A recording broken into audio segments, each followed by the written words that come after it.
Night football tonight featuring two of the most respected coaches in the game. Chuck Knox, first of the Bills' 10th season. The Jets, the Lions, the Rams, and the Bills. The molder of the ground game. Number 20, the brilliant one from Auburn, Joe Cribbs, led by number 67, whom you just saw, the blocking of Reggie McKenzie. And so Buffalo has offensive weapons too.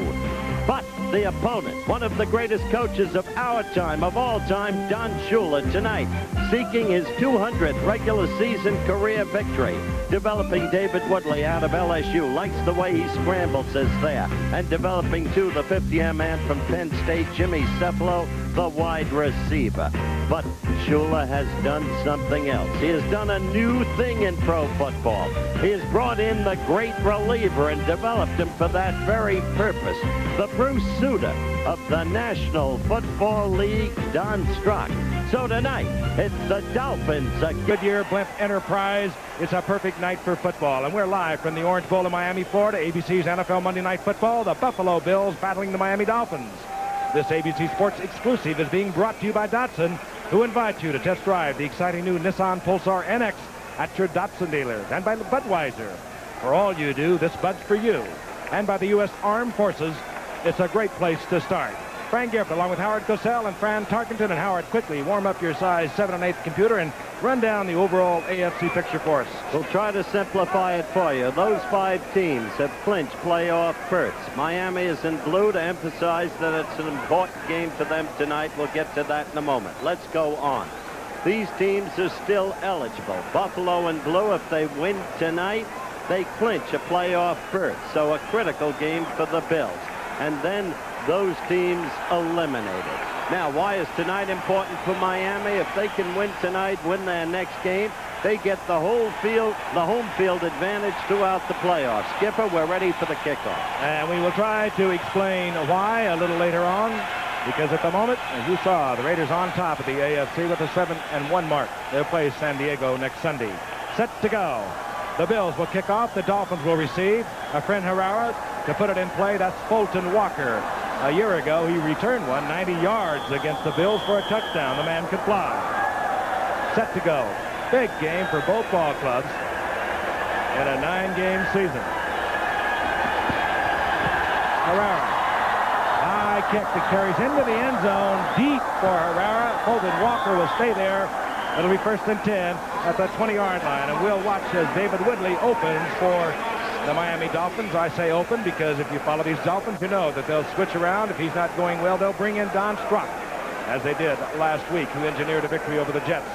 The offensive line, solid offensive line. They move people in and out according to condition. Of course, Tony Nathan will be in there much of the time. When it's a passing situation, they'll bring in a Tommy Vigorito. There they are. Kuchenberg, a veteran who's gone to the Pro Bowl, as both a guard and a tackle for these Dolphins over his 13 years. Woodley looks it over, 1st and 10, 20-yard line for the Miami Dolphins. 2 tight ends are in, Hardy 84, Lee 86, and Andre Franklin is taken behind the line of scrimmage. It was Chris Keating from his inside linebacking position. Now let's take a look at that 3-man front that the Bills will show you much of the time. One of the best in the business on the nose tackle, Fred Smirlis. Isaiah Robertson, he'll stay in there against the pass, better against the pass than the run. A couple of youngsters in the middle, Keating and Marv. All in all, a solid defensive team. Fran, the Bills, questionable perhaps offensively. 2nd down and 12 following the loss of 2. Tony Nathan, single setback. He wears 22. From the 18. Woodley has the time, and coming out of the backfield is Nathan. He gets back and just over the original line of scrimmage where it will be 3rd and 9. What we have here, Giff, are the 2 highest-rated defensive football teams there are in Buffalo and Miami. The 2 quarterbacks, Woodley and Ferguson, are the 2 lowest-rated passers in football. Obviously, the trouble with both teams is instability at the quarterback position. Ferguson, since the strike was ended, has thrown 1 touchdown pass. He's had 12 interceptions. And they have suffered, and tonight is a critical game for the Buffalo Bills at 4 and 3. 3rd down and 9. Out of the shotgun is David Woodley. Flag is down. Woodley fires. Gets it into Vigorito, who would have the 1st down, but again, a flag is down. Referee tonight is Dick Jorgensen. He'll be chatting with us. Number 67, offense. Bob Kutzenberg moving prematurely on the left side, and a first down will be negated. They'll bring it back. Well, now I don't know. They've marked the ball inside the 30, which would be short of the first down, and bring up a fourth. And Offense, still third down. Buffalo takes the penalty, so it will be third down and 14. And now you see the changes for Buffalo. They take out 3 linebackers, Keating, Marv, Parker. They bring in Chris Williams, and they bring in Lamar Parrish.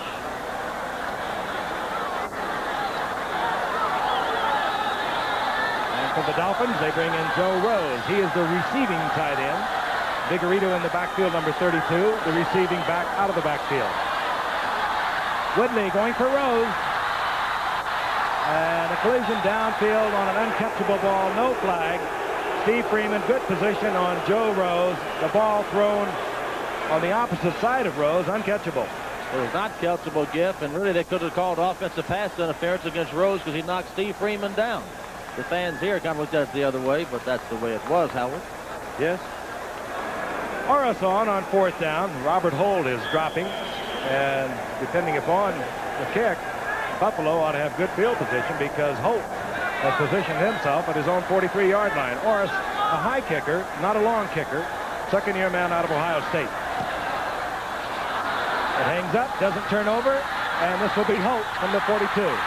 Good coverage, and he gets away from the first Dolphin. And then is hammered to the turf near the 37-yard line. So it'll be first down and 10. The Buffalo Bills, Joe Ferguson comes out on the year. He's 52.2%. And one other thing we might point out at the very top as we look at Ferguson, the Bills have not won a game in the Orange Bowl since 1966. First game. The man that can help them right there, Joe Cribbs, Mr. Versatility for the Bills. Offensive line. They face tradition. They face a history of failure against the Dolphins. In the series, 26, 6-1, the Dolphins lead. Incredible. First down 10, 37-yard line of the Buffalo Bills. Their first possession. Cribbs, big hole. Look out, and Joe Cribbs could go all the way. There's a sprint for the end zone. And Cribbs will win the sprint. First play, right side over Joe Devlin.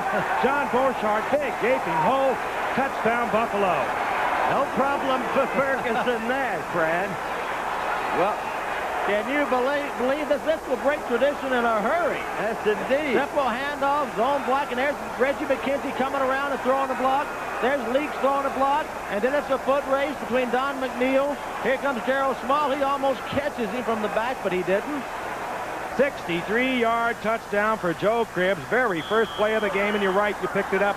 Reggie McKenzie pulling from the left side. Key block. He's the key. The juice remembers him well. Herrera for the conversion. Dolphin fans, sellout crowd stunned by an electrifying 63-yard touchdown run. Joe Cribbs and the Bills on the scoreboard. They lead 7-0. And the longest run of Joe Cribbs' professional career. So as we said at the top of the show, the Bills have offensive weapons too. We'll be right back.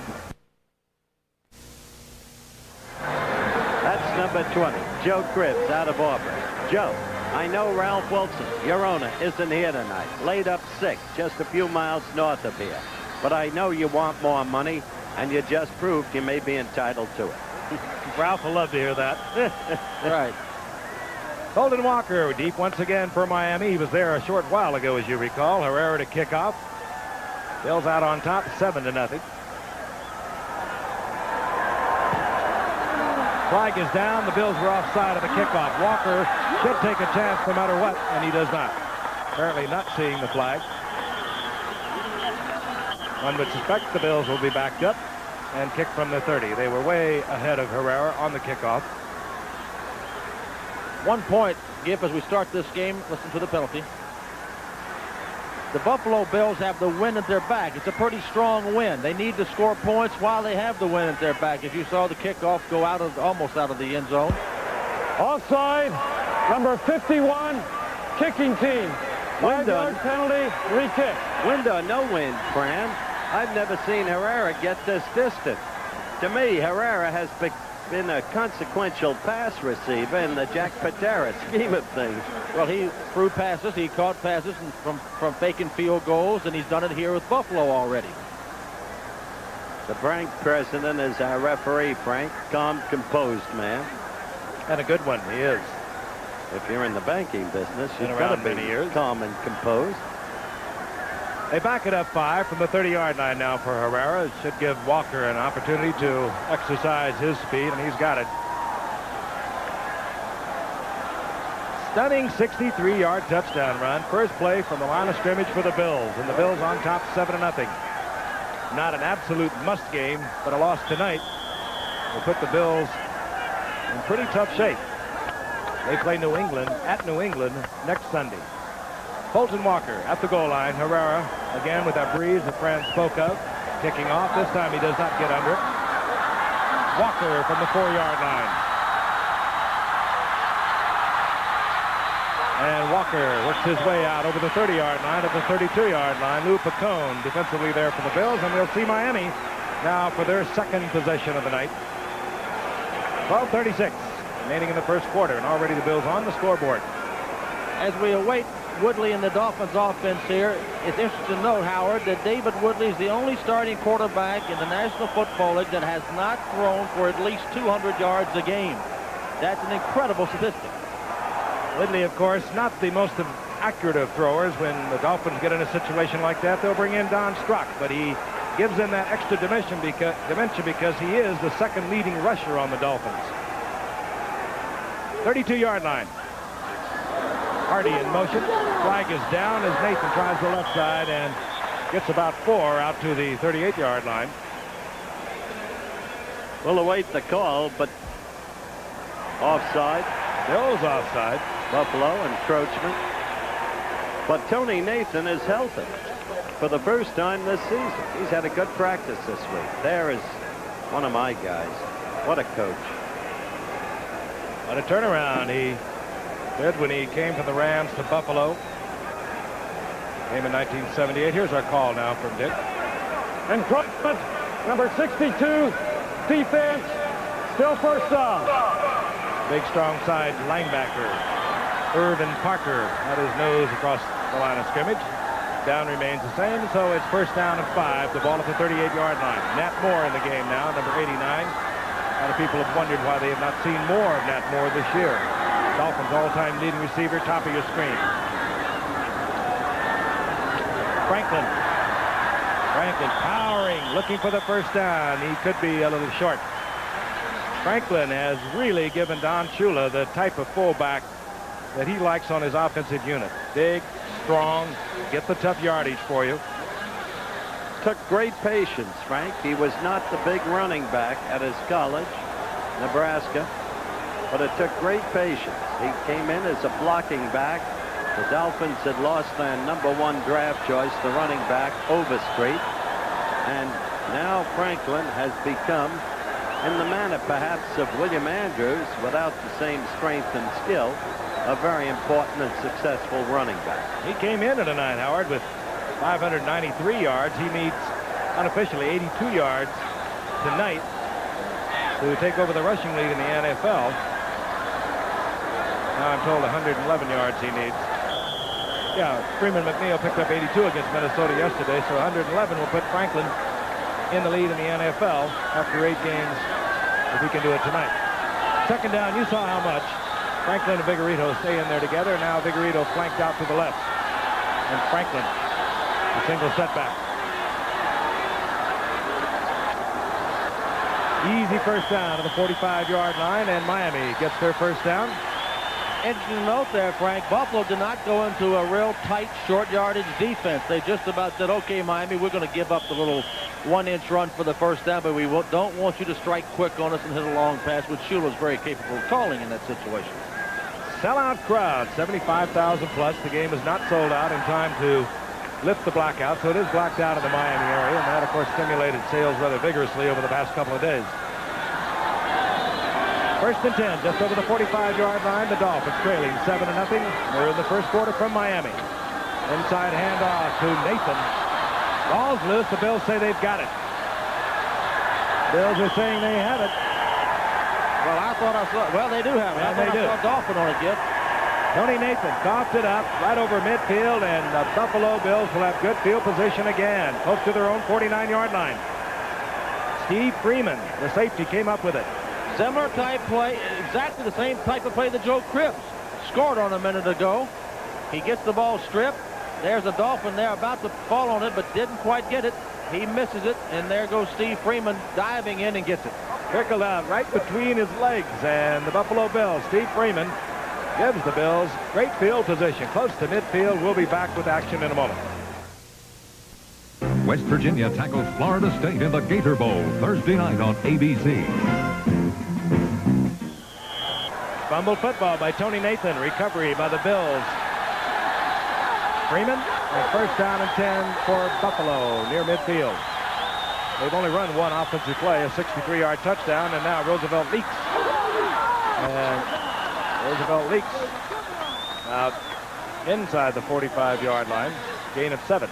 He's been simply amazing. He has finally found the form that was his at Texas. He's been in the league 8 years. Knee troubles derailed him. And then, after laying off a year and a half in effect, the knees seem to have healed, and he is running brilliant.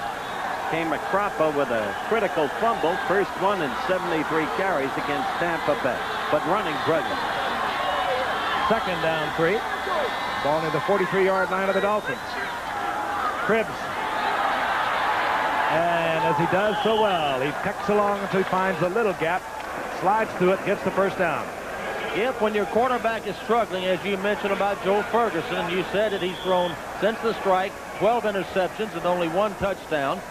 When you get a running game going like this, it sure helps his confidence also and makes his job a lot easier. And I'm sure Joe is glad to see Cribbs and Leaks in this offensive line working as they are. It does make the pass offense work so much easier when that defensive team has to think run. 39-yard line, first down 10, Buffalo. Mosley in motion.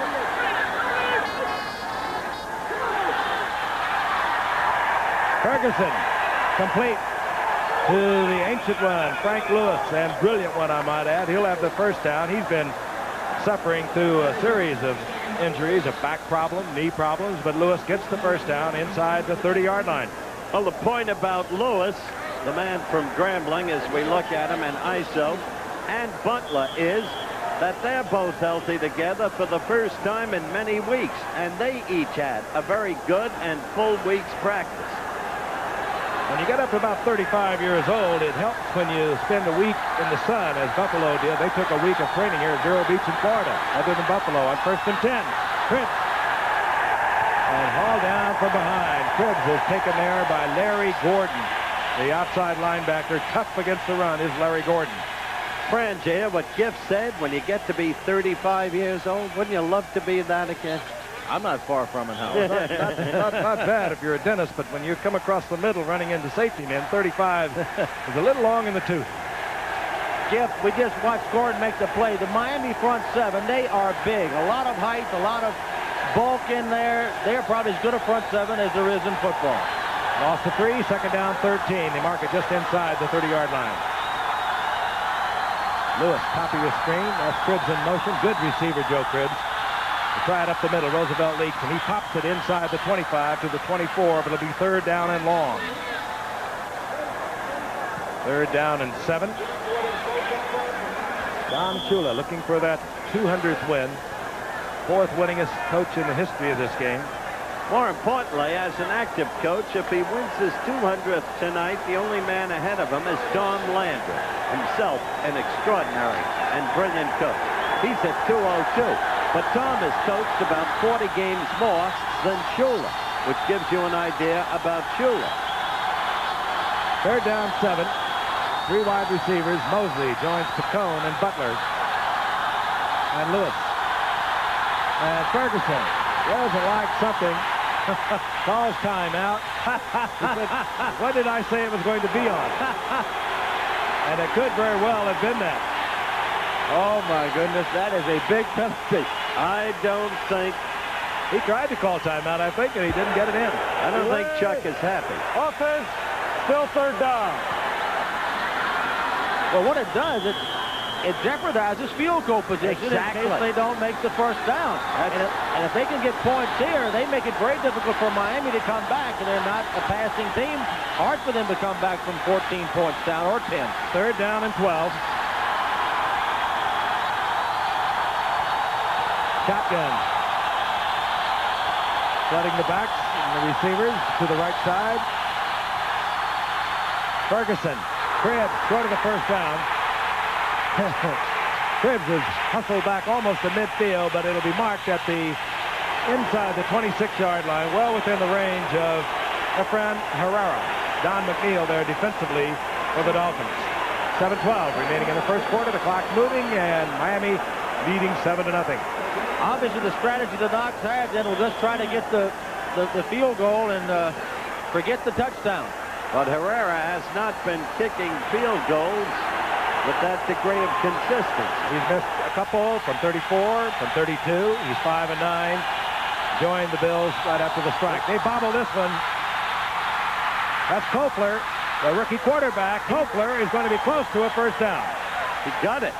Matt Kopler, the rookie quarterback from San Diego State. I think he did make it. I'll tell you, that was a heady move. Kopler bobbled the ball. That wasn't too good. He looked for a receiver. There were none. And then he knew he had to run. It was a good snap. He just dropped it. Herrera's now going to try to block, but he's going the wrong way. There goes Kopler. Good speed. Watch him jump here. This makes it for him. Right there. Some effort.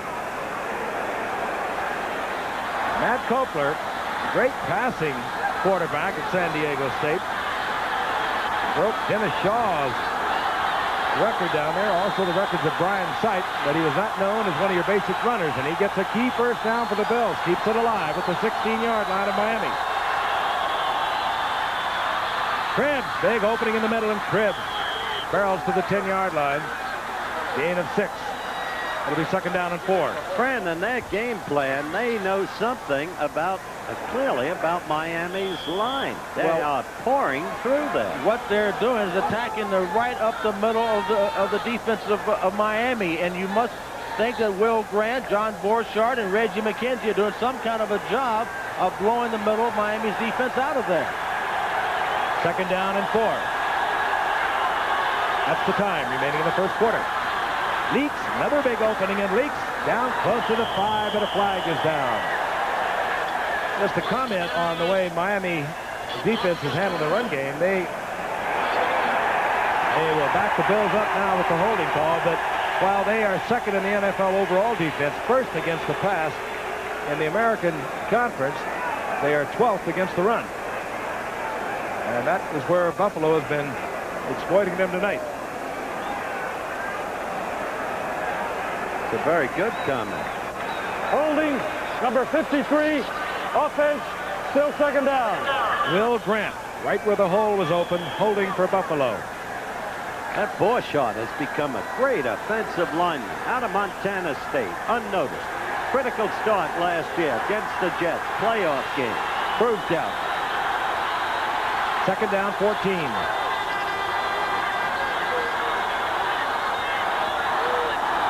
Here comes the blitz. Cribbs trying to find some running room and works his way back close to the original line of scrimmage, where it'll be third down and close to 10. He is a snake back there, though, isn't he? Yeah. But you know, when Chuck Knox on 2nd and 14 down in that part of the field calls a running play, you know that he has not much confidence right now in the way his passing game is going. That's true. But now on 3rd and 11, Giff, I would think they've got to put it up. 3rd and long from the shotgun. Pacone has joined Butler and Lewis as wide receivers. Cribbs, of course, dangerous out of the backfield. There was movement, and I believe it was Buffalo with a back moving towards the line of scrimmage. Everybody's pointing the other way. Reggie's pointing the other way, but I think Frank's right. I think they induced it.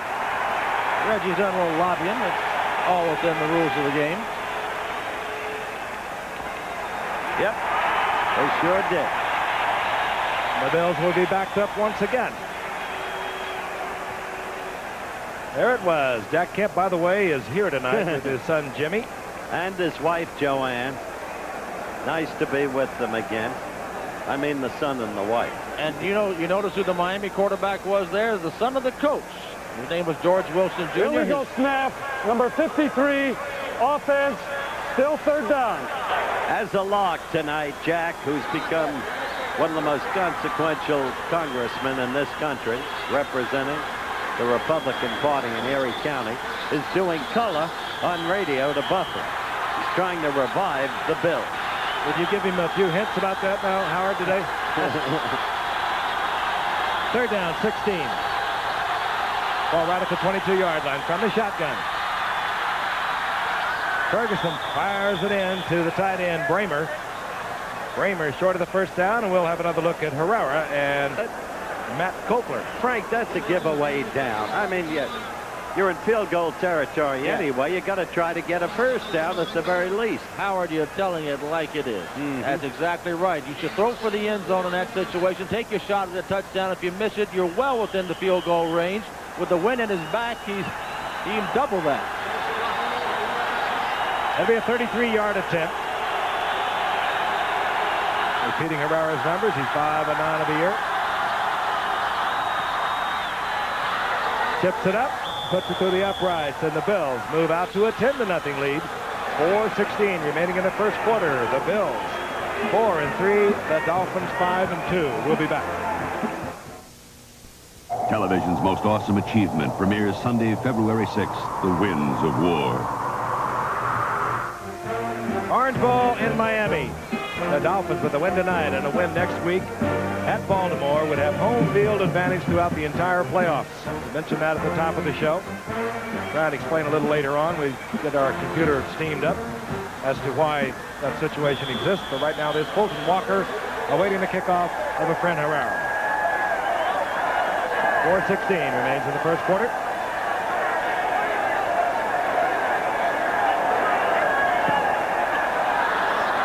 At the side of Herrera's foot.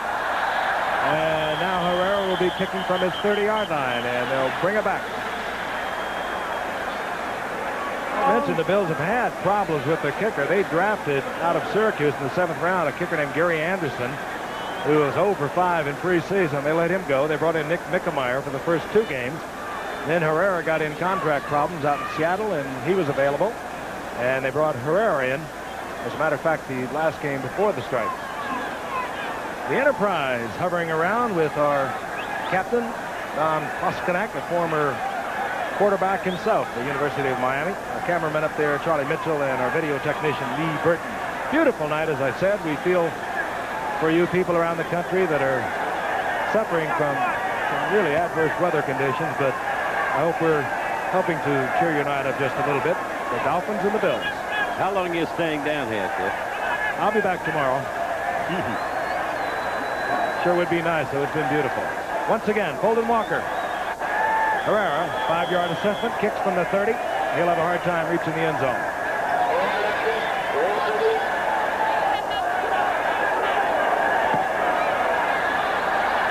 Walker from the 2. Walker again looks to the outside and breaks it out over the 30-yard line, close to the 33-yard line. Reminding you of the bowl action coming your way here on ABC Thursday night. West Virginia and Florida State in the Gator Bowl, and then number 1 Georgia, led by Heisman Trophy winner Herschel Walker, meets number 2 Penn State in the game for the national championship. 8 o'clock Eastern Time, New Year's night. And Fran, since Herschel came to your alma mater, he has really turned their program around. Before Herschel came, they were 6-5. The 3 years he's been there, they are 33 wins and 2 losses, Howard. That man is a mountain. He is indeed. Riding. 34-yard line, 1st and 10.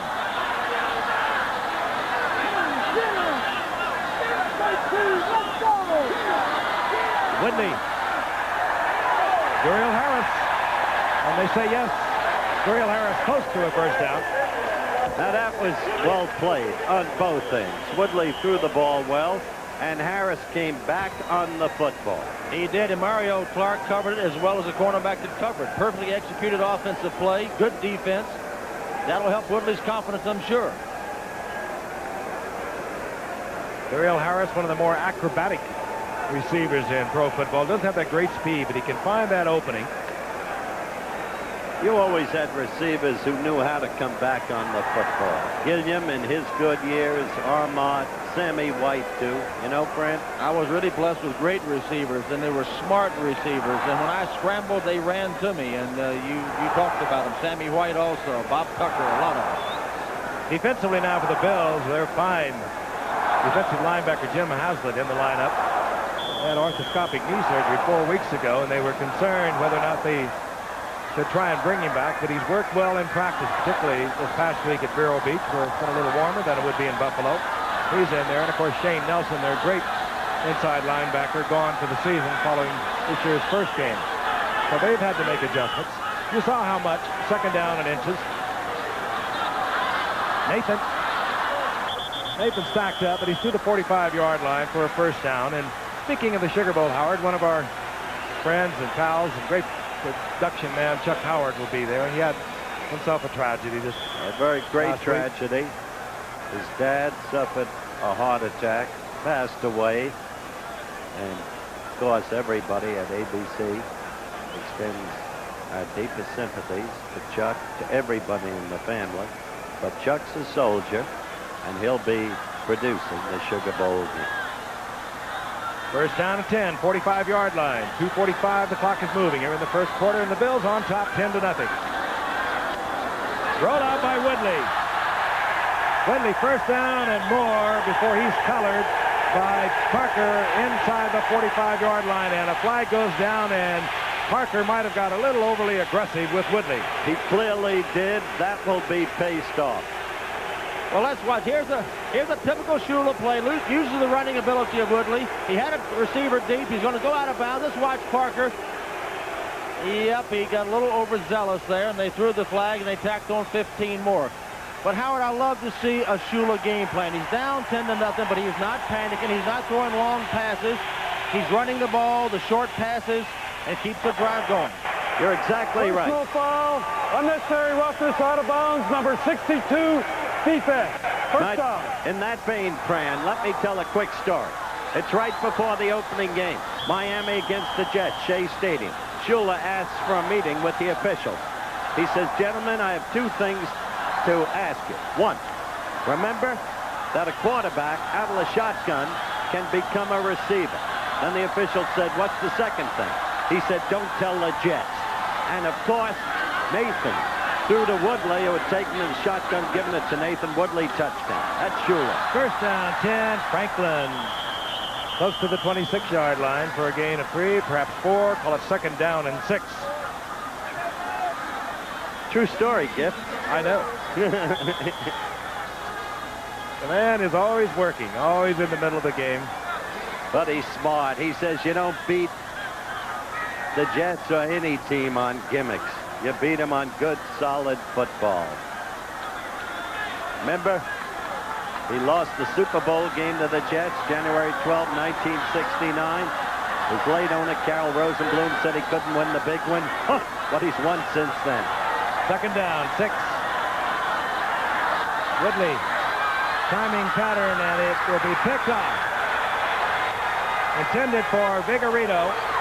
Steve Freeman reading it perfectly. Woodley just tried to lay it up. And coming down with it was Steve Freeman. That was just plain a bad pass, Fran. Well, the man was totally covered. Beautiful coverage. It starts off with a bad decision. It's easy to see it from up here. Everybody says that. But Woodley should have been throwing to the right. Instead of throwing to the right, he throws to the left. He had no chance at all over there. Freeman had to play defense beautifully. Interception resulted. Vigorito moved a square out and down. Freeman read it all the way. Turnover. We'll be back. Steve Freeman gets the turnover for the Buffalo Bills, who are ahead of the Miami Dolphins, 10-0, 1:43 remaining in the first quarter. The Bills have the ball at their own 4-yard line.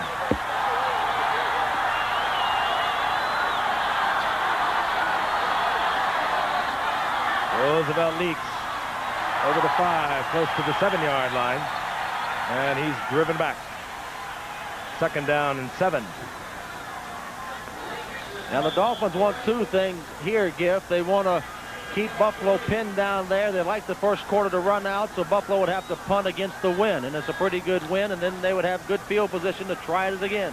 You know, Buffalo's the only team in the National Football League that has not been scored on in the first quarter. Second down. A touchdown, I mean. Field goal, yes. Cribbs almost breaks it through the gap on the right side. Taken there close to the 11-yard line, short of the first down. It'll be 3rd down and 2. Bob Brzezinski was there. And the Bills play New England next week, and they're traveling with their own snowplow man. They've got that all worked out. They've got 4 pages of rules on it now. Shula, I might point out, on the competition committee. But not attending that meeting. Think he didn't have a phone call in there? 3rd down, long 2.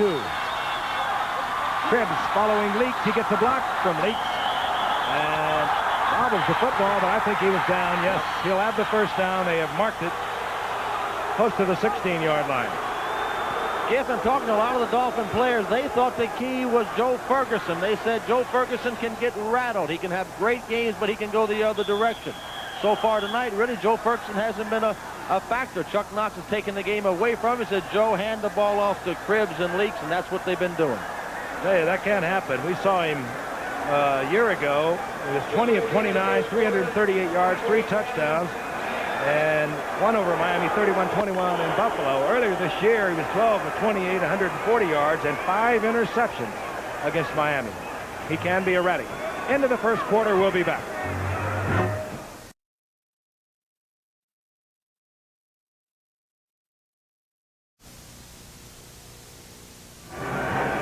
Sellout in the Orange Bowl. The Buffalo Bills leading the Miami Dolphins 10-0. If you weren't with us, first play from scrimmage, Joe Cribbs exploded for a 63-yard touchdown run for the Buffalo Bills. Jimmy Connor's here tonight. Whether he knows it or not, our Davis Cup captain, Arthur Ashe, is also here tonight. It's a big night for tennis, and start playing Davis Cup, Jimmy. From the 16-yard line, first down Buffalo. Roosevelt Leaks battles his way close to the 20-yard line for a gain of about 4. It'll be 2nd down and 6. Next to last game for our traveling show. We move on to Minneapolis next week. The Dallas Cowboys and the Minnesota Vikings get together up there. The myth of invincibility punctured yesterday by the Eagles, who played a sterling defensive game. The Vikes, if Washington loses and Dallas wins, though, next week, Dallas has the home field advantage.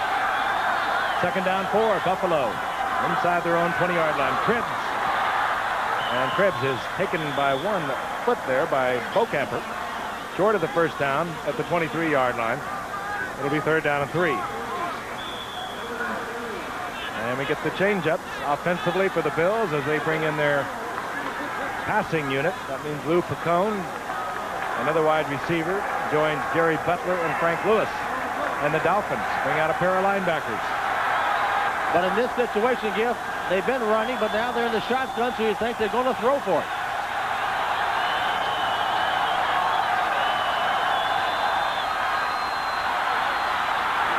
Wide open is Picone. A flag is down, and it could have been a late hit on Ferguson because the flag came late. Picone has the first down yardage. He's up around the 38-yard line. Interesting the way they put Picone in on short passing yardage situation.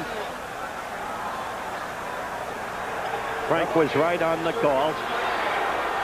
They used Picone instead of their #1 draft choice, the speedster Perry Tuttle from Clemson, because Picone is a hard-nosed, tough little guy and great on short passing yardage situations. And you just saw the hit in the head by Bocamper. Watch this. You cannot hit the quarterback in the head. Ferguson gets rid of the ball. Thrown to Picone, and there's the hit right in the head. If he'd have hit him lower, it would have been a legal play. But he didn't.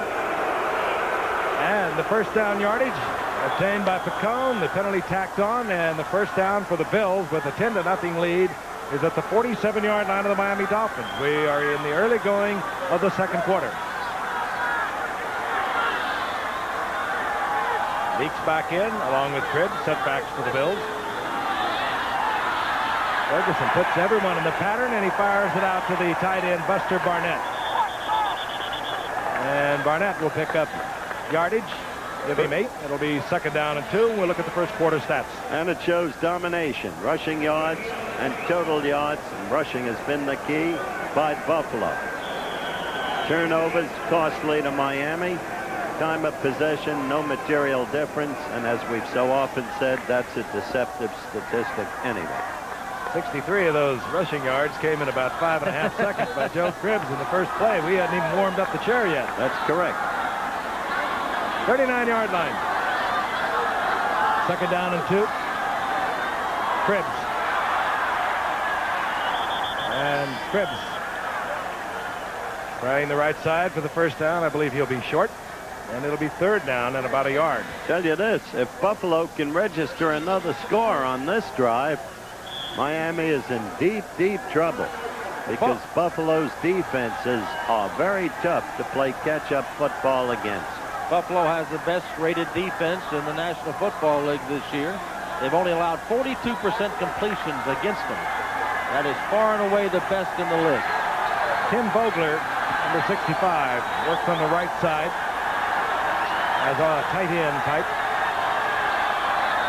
They'll set in their run formation, give the ball to Leaks, and Leaks hammers out the yardage for the first down inside the 37-yard line. And when we speak of their defenses, we have to also speak of Bill Arnsparger and a guy named Tom Catlin that does the work for Chuck Knox up in Buffalo. He's been one of the best around for years. He was with Knox out with the Rams. And the man like Arnsparger has just been geniuses at doing what they do, and that is moving people in and out, the new type of defensive football, the specialties. Miami, they look like they do it with mirrors. They'll have a different combination in there almost in every situation. 1st and 10, 37-yard line. Cribbs finds a little opening, but it closes quickly as it gets inside the 35 to the 34, gain of 3, 2nd down 7. You know, they've taken this drive. They're going against the wind. They're doing about anything they want. They've thrown the ball short. They've run the ball inside, outside. As you look at Bill Arnsparger there. And he's trying to find some way to stop this Bill offense. And really what he's got to do is stop the run because the pass has not been the weapon. It's a rare look. We see a lot. We watch the offensive plays being called, but that was the defensive signals being called by Arnsparger. 2nd down and 8. Here comes a full blitz. Ferguson has to go quickly to Bramer, and Bramer had not made the cut. Incomplete. They brought everyone that time. And when you're getting beat defensively, Frank, you know you got to do something different, and Arnsparger did. He went in and had a safety blitz. Do something to get your defense going, get the adrenaline going, and that's what he did then, and they put pressure on Ferguson. Ferguson's not unlike any other quarterback, and you put pressure on them, they throw errant balls. 3rd down, long 7. The ball just inside the 35-yard line. Miami adds Fulton Walker, Maslowski to their defensive secondary. 6 men back there. They bring Dewey on the blitz. Ferguson fires the ball complete to Pacone, but he's short of the first down at the 30-yard line. I just don't understand calls or plays like that. Again, short of the first down.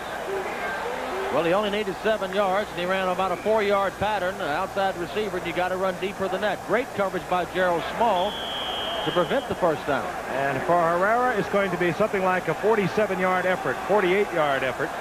He made one at 49 earlier this year. He may make it, but when you play this way, you're playing not to lose, and that way you rarely win. Kick it into a breeze.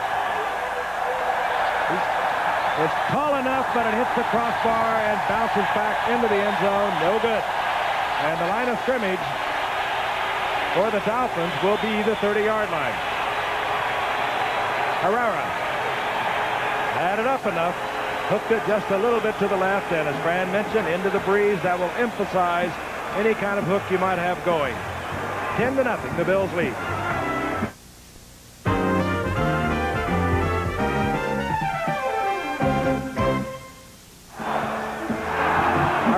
Misses from a 48-yard attempt. The Miami Dolphins down 10-0, have a 1st and 10, their own 30-yard line. Dolphins again up against Tough defense in the Buffalo Bills. First in the NFL after 7 games. But Giff, when you have a chance to put a team away like the Dolphins, you put them away. If you don't, it'll come back to haunt you. 10 points is not a big lead. They can make that scoreboard look like a pinball machine, and they get things happening. Cephalo in motion. Reverse to Duriel Harris. Harris picked up a good block on the outside. David Woodley to Franklin, and it came back to Duriel Harris. He has the first down at the 42. If you'll watch the pitch from Woodley to Franklin, to Duriel Harris, and really the defense of the Bills. Watch this block by Kuchenberg. He just sets up right there. Right there. That was Newman, I think. Yeah, Newman hit him. Freeman runs him out. Roan runs him out. But the Bills weren't fooled on the play. It was just a well-executed reverse play by the Dolphins. And there's old Duriel Harris. They'll throw you a trick once in a while, the Dolphins. Just keep you honest. The first down is at the Dolphins' 43-yard line. Franklin over the 45 for a gain of about 5 to the 47-yard line. Anytime you watch Andre Franklin, you see a vastly improving football player. Howard mentioned didn't have those big numbers out of Nebraska, but he was blocking for 1,000-yard rushers such as Rick Byrne, I.M. Hip, Jarvis Redwine. He just basically is learning how to run. And he is now hip. Second down, 5. Franklin again. Franklin just carrying tacklers short of the first down by about a yard. It'll be third down and 1 inside the 49-yard line of Buffalo. That's Reggie McKenzie, number 67, roommate, O.J. Simpson. Taught and trained the Juice. He'll tell you all about it. He is a great man. Quite a leader on that football team. He's more than just a guy that blocks people. He's got a great big heart, and he's a tremendous leader for that group. Third down and 1.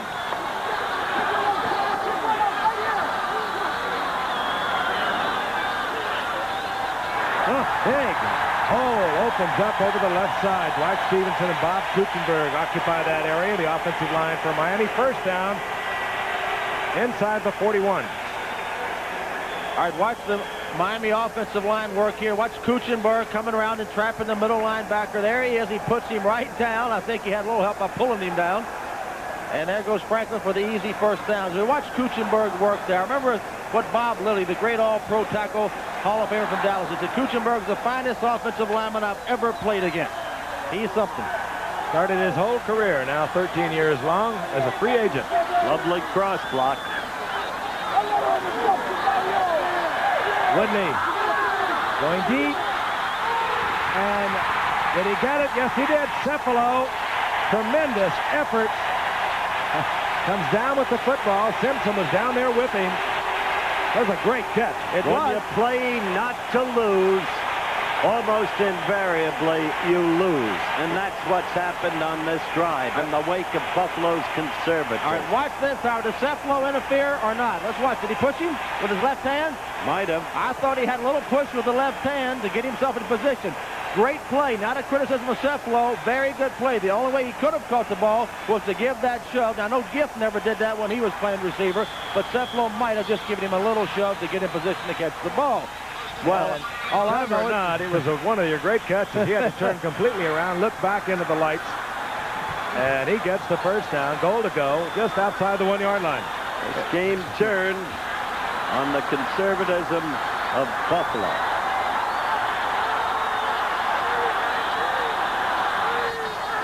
Franklin and Nathan the setbacks.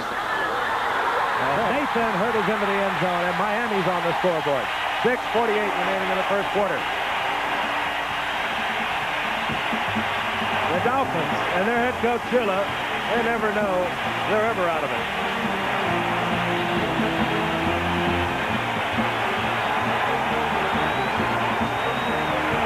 Tony Nathan over the left side. Just going up high behind Kuchenberg and Giesler. And Von Schaumann on for the conversion. Uwe took the biggest field goal of his life against the Jets. 3 seconds left on the clock. Hey. No contact made. The Bills move back. Strock gets it down. Snap by Kuchenberg. Execution perfect, and we have a 10-7 ball game. The Bills over the Dolphins. 6:48 remaining in the first half. Such an important game for both ball clubs. Stay with us. We just stole this new Nissan Sentra. New Nissan Sentra. You need this car. We stole it. For only $49.49. Ultra mileage. Front-wheel drive. Plenty of power. 5-passenger room. Still only $49.49. I need this car. You need a Nissan Sentra. It's steel. That's how we are driven. Hitachi wants your next color television to be your best. So compare for these features. All Hitachi 19-inch color televisions have wood cabinets. Hitachi has signal tracker control. It automatically monitors and corrects the color picture before you see it. And our 10-to-1 limited warranty far exceeds what many others offer. When you compare, the choice is clear. Hitachi, a world leader in technology. This is the ultimate contest. Number 1, Georgia. Number 2, Penn State. The game for the national championship. The Sugar Bowl. New Year's night on ABC. Buffalo would like to see Mike Mosley, a first-year man out of Texas A&M, handle the kickoff of Uwe von Schaman. He leads the NFL in returns. Really kept them in the Tampa Bay game a week ago until they lost it inside the last minute. And von Schaman tries to kick it away from Mike Mosley. He hooks it out of bounds, and now von Schaman will have to kick from the 30-yard line. It's interesting, both kickers, Gib, kicking with the wind at their back, have hooked 3 kickoffs to the left. Now, when you're a sidewinder kicker, it is kind of difficult to direct that football and get any distance out of it. You're going to get a little bit of a hook. A little bit about Mike Mosley. He was a 3rd-round pick a year ago out of Texas A&M as a wishbone quarterback with 4.3 speed. Pulled a hamstring in training camp, was on the injured reserve all last year, and has been a fine performer for Buffalo this season. Von Schaman talked it over with his coverage unit. There's Mosley. Back there with him is Robert Holt. Gib, as we await the kickoff, be interesting to watch the strategy of Buffalo when they get the ball. Miami's going to be fired up defensively, which means it'll be very tough for Buffalo to run the ball. I think it's going to go right back on Ferguson's shoulders, and he's going to have to deliver in a very tense situation. And that means he'll be going against the number 1 ranked pass defensive team in the NFL after 7 games, the Dolphins. Von Schaman hooks it again. And this is Mike Mosley as Holt stepped up. Mosley tried to get it outside. Good coverage. They take him inside the 20. A flag comes down late. And we could have had a late hit. I think it was a spear. Somebody speared him in the ribs with a helmet, it looks like. And that'll be 15. That makes it a good return. Yeah, it does. Up to the, takes it to the 35 or 34. And that's a lot better for the offense. The Bills leading 10-7, 6:29 remaining in the first half. Take a look at that spear or late hit, or I think it's going to come about right now. If it, there it is. There's the head. Oh, in yeah. there. And he got him. Ron Hester in there late. And heavy and hard. 34-yard line for the Bills. First down and 10.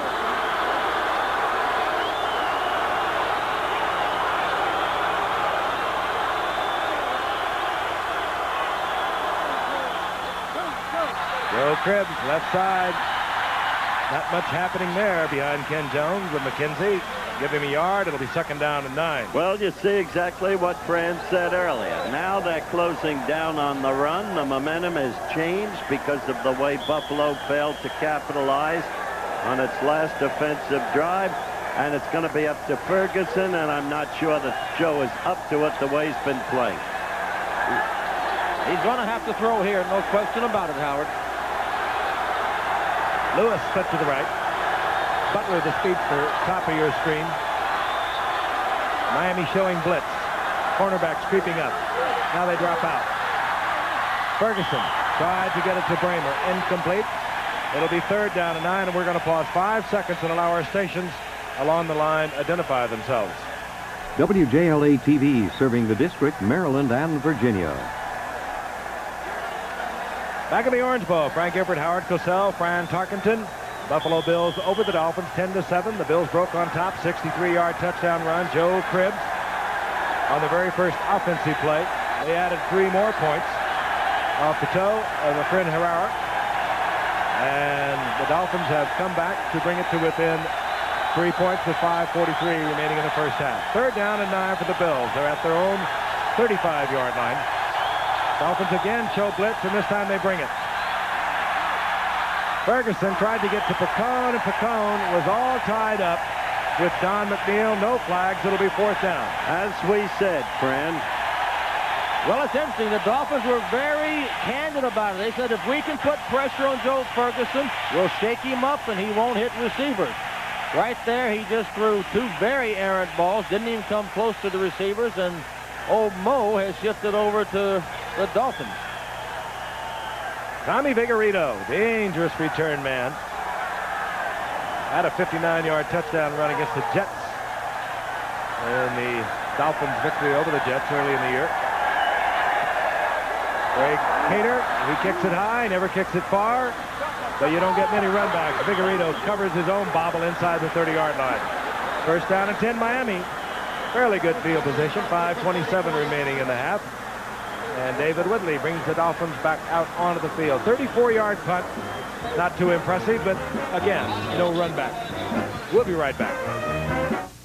If you've got what it takes and really care, there's a special kind of life you'll want to share. Serving your country is a special call. It's good for you. It's good for all. Not all who try fit the bill. It calls for brains. It calls for skill in the Army, Navy, Air Force, Marines. High-tech and the services go hand in hand. A whole new world. You're in demand. In the Army, Navy, Air Force, Marines. You'll move up. You'll feel proud. You'll stand out above the crowd. In the Army, Navy, Air Force, Marines. But most of all, you'll earn the respect of the people and country you're there to protect. In the Army, Navy, Air Force, Marines. It's a great place to start.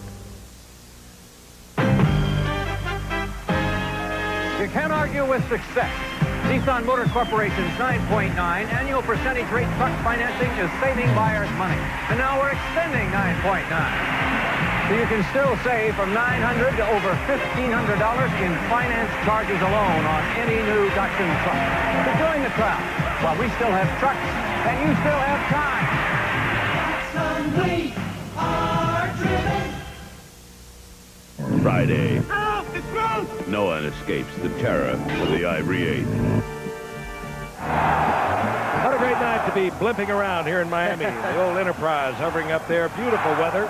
Again, our sympathies to so many of you around the country suffering the torrential rains in the southeast. The snowfall that, of course, is great for skiing out in the Colorado area. But, boy, I'll tell you, Denver has been through it. We're thinking about you. It's 74 degrees at kickoff here in Miami. Throw another log in the fireplace. Put your toes up and enjoy. 1st down and 10. Miami trailing 10-7. 5:27 remaining in the first half. 1st and 10. Their ball near the 30-yard line. Woodley, he was in the grass. That is not a fumble. Ben Williams was there. Last year's leader in sacks. Over on the left side, Big Ben, 6'3", 245-pounder. Gentle Ben from Ole Miss. Good rush there. Tell you, when you sack Woodley back there, you've done your job because he is very agile, moving around. Reminds me of another 10 I used to watch there with the Vikings. Yes, I remember it well. You guys got long memories. Remember that far back. As Gifford said, he's young enough to be a dentist, so he's long in the tooth. All right. 2nd down, 17. Loss of 7 on the sack. Nathan. And Nathan just lowers his head. Goes forward. Collides there with Steve Freeman. Short of the 1st down by considerable yardage. It'll be 3rd down and about 7. What a pretty triumph. Who's this little guy? I like that call by Shula. That's a tough thing. Down your own 20-yard line, 2nd and 17. Young quarterback as Woodley is, only in his 3rd year. Ran a sweep, got a lot of yards, but we have a penalty. Got the flag down, and they're talking it over. All right, Cooch, get in there and tell him about it. Listen. Bob Kuchenberg given the options by Dick Jorgensen, our official, so it must be something he'll have to think over. Would have been a 3rd down and about 7. The offside penalty, the encroachment. 3rd down. The encroachment by Ben Williams. He'll move it up to the 33-yard line. Well, he's got himself in position to throw a, 7 to 9 yard pass. Doesn't take a lot of protection for that. Can get a quick rhythm thing off. It's makeable at 3rd and 7. 3rd and 17 is a little more difficult. Maybe he'll find a way to do what Ferguson has done at least twice tonight. Throw less than the 1st down yardage required. Joe Rose, the receiving tight end for the Dolphins, is in there, number 80. Woodley. No flags. Tommy Vigorito trying to get through the football, or to the football through Rod Cush. The ball again uncatchable. If he had gotten away with that, it would have been a miracle. Yeah. He was the one creating the interference. I mean, he throws it into a crowd here. Bad throw by Woodley. Watch him. Vigorito goes right into Cush. Cush has position. That was offensive pass interference. Of course it was. Defensive pass interference. It's ridiculous. Mike Mosley. There he is. Oh, Brother Robert Holt's in there now. Orris, the punter for Miami on 4th down. Orris gets one to turn over. And here comes Holt. And Holt works his way out close to the 30-yard line. Steve Potter down there defensively for Miami. With 4:30 remaining, the Buffalo Bills have the football back. They have a 3-0 lead in a game that is so critical to them. Here's to meeting new faces in new places. For that first day on the job, this Bud's for you. This Bud's for you. There's no one else who does it quite the way you do. So here's to you.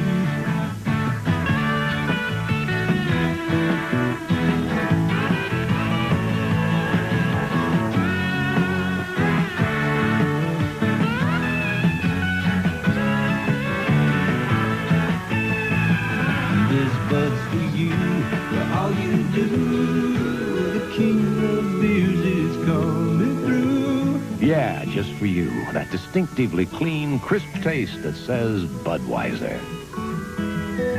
For all you do. This Bud's for you.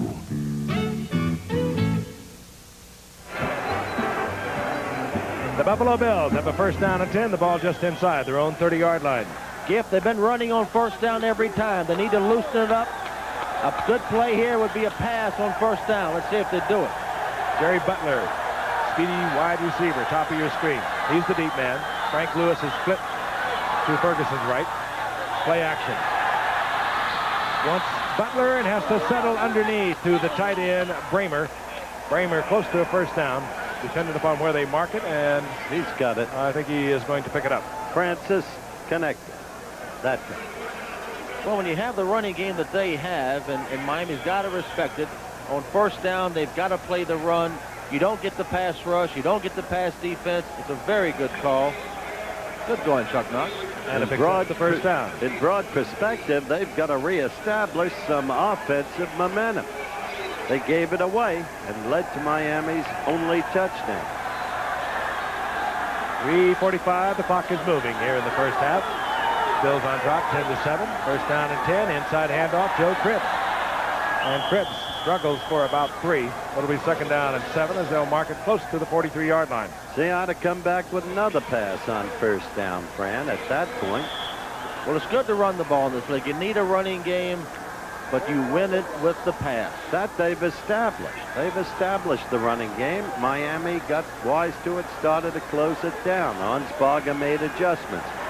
But now, tougher to throw in this situation. That Miami plays the pass and play it well.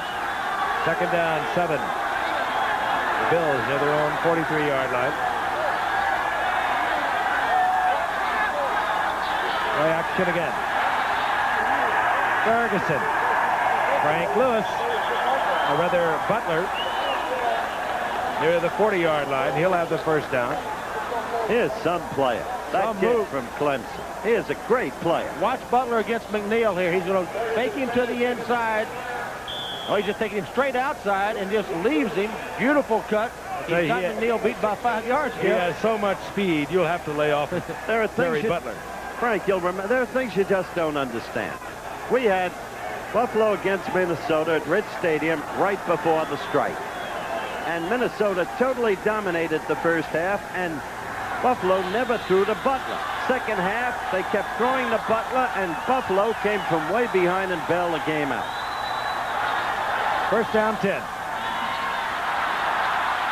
Ferguson, strong arms down in the general area of Frank Lewis, who had turned to the outside, but Ferguson under pressure just released it deep. It'll be second down and 10. Clock stop, 2:03. Buffalo in possession of their 3 timeouts. You know, Joe has a good short passing game going. He hit Bramer, who's good at finding a hole in the defense. He hit Butler short. That time he tried a long ball. Nothing was there, and he threw it out, which was a wise decision. 8 of 12, 76 yards. Now for Ferguson. Capable, very capable, having explosive days, but then he can have one of those dog days too. Second and 10. Blitz picked up. Roosevelt leaks. Flag is down, and Frank Lewis is complaining downfield that he was interfered with. Well, and he got a flag out of it. He got a flag, but Jeff, it's going to be on Frank Lewis. Well, he did the right thing. He complained. Well, that's like Vigorito on the earlier play we watched. Well, that'll negate about an 8-yard pickup. Roosevelt leaks. A lot of these men are studying acting instead of playing. Interference, number 82, offense, still second down. Take a look at it. He's working in against Don McNeil. Here he goes. Let's see what goes on here. Well, he did kind of just shove him, didn't he? He kind of put his hands out and shoved McNeil down. There's a Stanislavski movement by McNeil. Speaking of acting, one of the finest. 2-minute warning. And it'll be second down and 20 for Buffalo at midfield when we return. NFL Classics, presented by Shearson American Express. Here's the poem written in pictures. It's called O.J. Simpson Runs with a Football. Runs with instinctive grace, with speed triggered by power. In 1973, in a monumental effort of talent and will, O.J. slashed and dashed his way to the best season any running back ever had, breaking Jim Brown's unbreakable record and dazzling the nation by rushing for 2,003 yards. How many ways can Shearson American Express turn idle cash into working money? I can do it with the financial management account. It unifies your assets so it can keep all your money working all the time. I can do it with all kinds of commodities or all kinds of option programs. I can reduce your tax burden with tax shelters and tax-exempt bonds. Let us turn your idle cash into working money. Call the flagship of the financial world, Shearson American Express. The numbers for Joe Ferguson on the night. Pass interference called against Frank Lewis. The offensive receiver for Buffalo is back the football up to midfield. Is second down and 20. What he wants here, Giff, he wants a 10-yard completion. He's trying to get this in 2 bites, not in 1.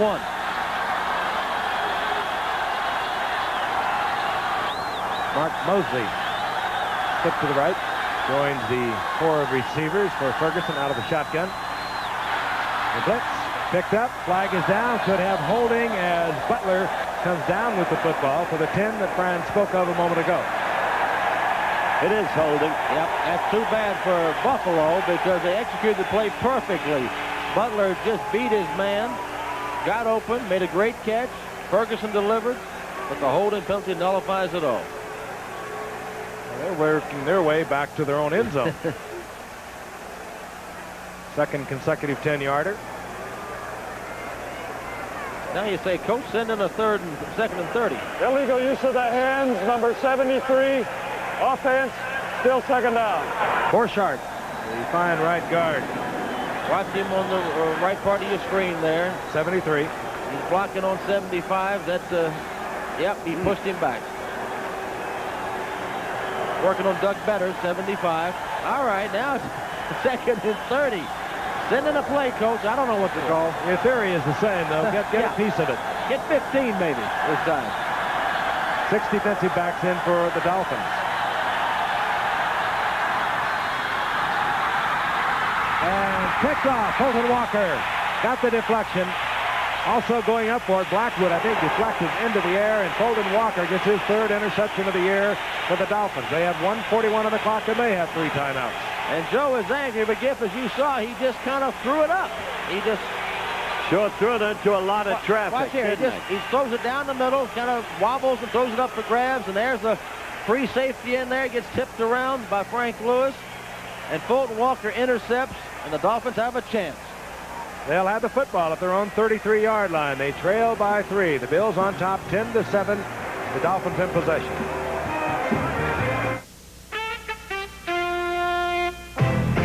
You're gonna want one.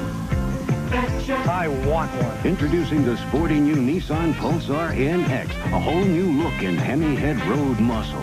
I want one. 5-speed stick hitch to front-wheel drive, power rack and pinion steering, all standard. I really want one. The Nissan Pulsar NX costs half as much as it looks. I got one. You're gonna want one. Betcha. If your boss said you could pick any new typewriter, what would you choose? IBM. IBM. IBM. IBM. Every year, there are more and more typewriters to choose from. But which one is still preferred most? IBM. If you could have anything you want right on your desk, what would you choose? A raise.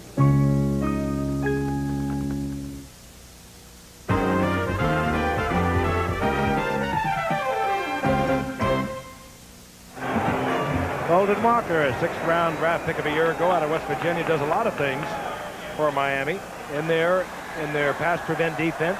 Returns kicks. Made a couple of starts as a rookie a year ago. At the corner. They're doing a lot of things at Morgantown these days. You'll find out about West Virginia in the Gator Bowl. 1st down and 10, Miami. Their own 33-yard line. Again, they have 3 timeouts, 1:40 on the clock. Woodley. Nathan looks around before he had possession, incomplete.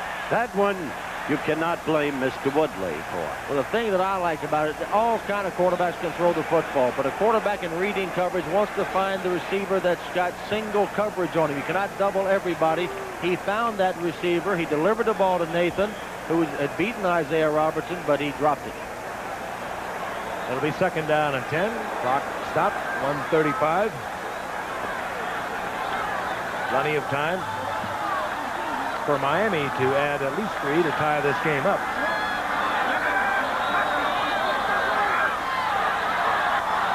Screen, this is Nathan, and Nathan is dragged down from behind.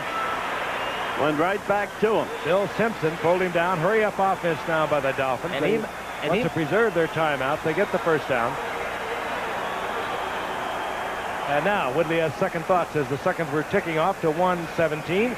He calls timeout, and Miami has a 1st down and 10.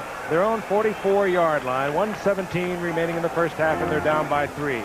We'll be back after this from the National Football League. It's only a dream at first, but to a special few who make it to the Pro Football Hall of Fame, it's the ultimate honor. It was the most exciting moment of my life. For Sam Huff, it started here, in the small coal mining town of Farmington, West Virginia. The only way out to escape the life his father knew in the coal mines was to play football, and play it he did. Drafted by the New York Giants in 1956, he became known as the man in the middle, number 70. He was one of the greatest middle linebackers the game has ever known. Sam Huff became Sunday's idol. In 1982, he received the ultimate honor, induction into Pro Football's Hall of Fame, where he will stand forever as the man in the middle. They're all here, the stories, the dreams, the inspirations, here for you to see and enjoy. at the Pro Football Hall of Fame in Canton, Ohio. Don't miss it. That message brought to you by Sam Huff of the National Football League. Big number 7. He wasn't all that big. He really wasn't. He was big Until he then. popped you. He was big then. Much bigger than he is now. Well, I'm comparing him to the Bo Campers of today. First down 10, 44-yard line. The Dolphins. 2 timeouts remain. First down. Woodley. Cephalo. Ball's loose. And Buffalo has it back. Cephalo just a little lazy tucking that away. Ben Williams. There he is. Big play by Williams. General Ben has been right in there, Giff. He got a sack a while ago. He gets a big recovery here of the fumble. Here we go. There's Cephalo running a little short pattern. He's open. Gets the ball. Did he tuck it away? Oh, not quite. Gets it knocked out, and watch Big Ben come in there. Charles Rome stripping it out. Williams covering the ball. We have 1:09 remaining in the half.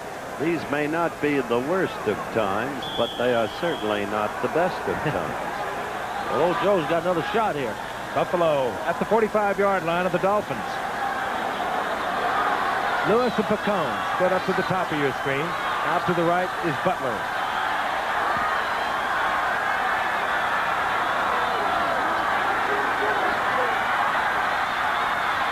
Ferguson gets it away quickly, and it's complete. It goes to Pacone. He gets 4th the most out of it. It'll be 2nd down and 6, and Ferguson calls timeout with 1:01 remaining. Bills now down to 2 timeouts. Earlier, we gave you the AFC standings. Next week, we have Dallas, Minnesota. Let's look at the NFC standings. Those 6 teams have clinched a playoff berth. Minnesota, despite its loss yesterday, based on its conference record, clinched a playoff berth. Now, let's go to a 7-team group that is still eligible. There are the first 4. Tampa Bay, which appears pretty well off. Chicago, Detroit, New Orleans. Now let's flip, and we have the Giants, the Eagles, who played superbly yesterday, and the Niners still alive in the wake of their victory over Kansas City. One team has been eliminated, the once fearsome Rams. The authors, by the way, of the Baby Bulls, Frank, if you remember them, Deacon Dan Towler, Tank Younger, and a fellow named Horner. Those were the original Baby Bulls. Well, the Rams can save some part of their season. They close out their game Sunday against the 49ers in San Francisco. 2nd down and 6. Ferguson. And Ferguson tries to get out, and he is picked up. Dropped there by Bo Camper, getting help from Bob Baumauer. Some play gift by Bo Camper. Ferguson did the right thing, stepped up in the pocket, tried to get away to get more time to throw, but Bo Camper with a big paw jerked him down. I'll tell you, that's one of the best moves Shula's made in recent years. Converting Kim Bocamper, in effect, to a down lineman. Came up from San Jose State. Shula labeled him the best athlete I've ever had come to my camp. He was a linebacker then, but now transferred to down lineman with Dewey in the linebacker group. It's all working out. Long 3rd down. Ferguson. Robert Holt. And Holt gets back to the 40-yard line, and this should be out of range of Herrera. All right, of course. Again, I find that playing not to lose. You're still in the first. Same kind of conservative philosophy that has stripped this team of its initial offensive drive. Ferguson calls timeout, look to the bench. Chuck Knox trying to ascertain what he must do on 4th down, and about 5. The ball at the 40-yard line. It would be about probably a 57-yard effort by Herrera. There's a team that may be back if yesterday was any evidence. Let's go to Three Rivers Stadium in Pittsburgh, Pennsylvania. New England without the snowplow against the Steelers. 23-7 Steelers. 4th quarter. Kavanaugh back to throw. Pats trying to fight back. Stanley Morgan. Touchdown. That made it 23-14. But only 2 plays later, Terry Bradshaw, back as we know him, maybe the most productive quarterback of our time. Back to pass. Looking for the former Belle of Bath. His name, Greg Hawthorne. His number, 27. His catch, executed, and the play good for 46 yards for the TD. And so the Steelers went on to crush the Pats 37-14. Their record 5-3. All right, 4th down and 5. And obviously, Ferguson's going to put it in the air. They'll look for a defensive foul. 3 seconds remaining in the half. Of course, a half or a game cannot end on a defensive foul, and that's what the Bills will try and draw. Cribbs. Time has expired. So the Bills go into the locker room with a 3-point lead over the Miami Dolphins. And we'll be ready for our halftime features after this message and then a word from our local station. Stay with us.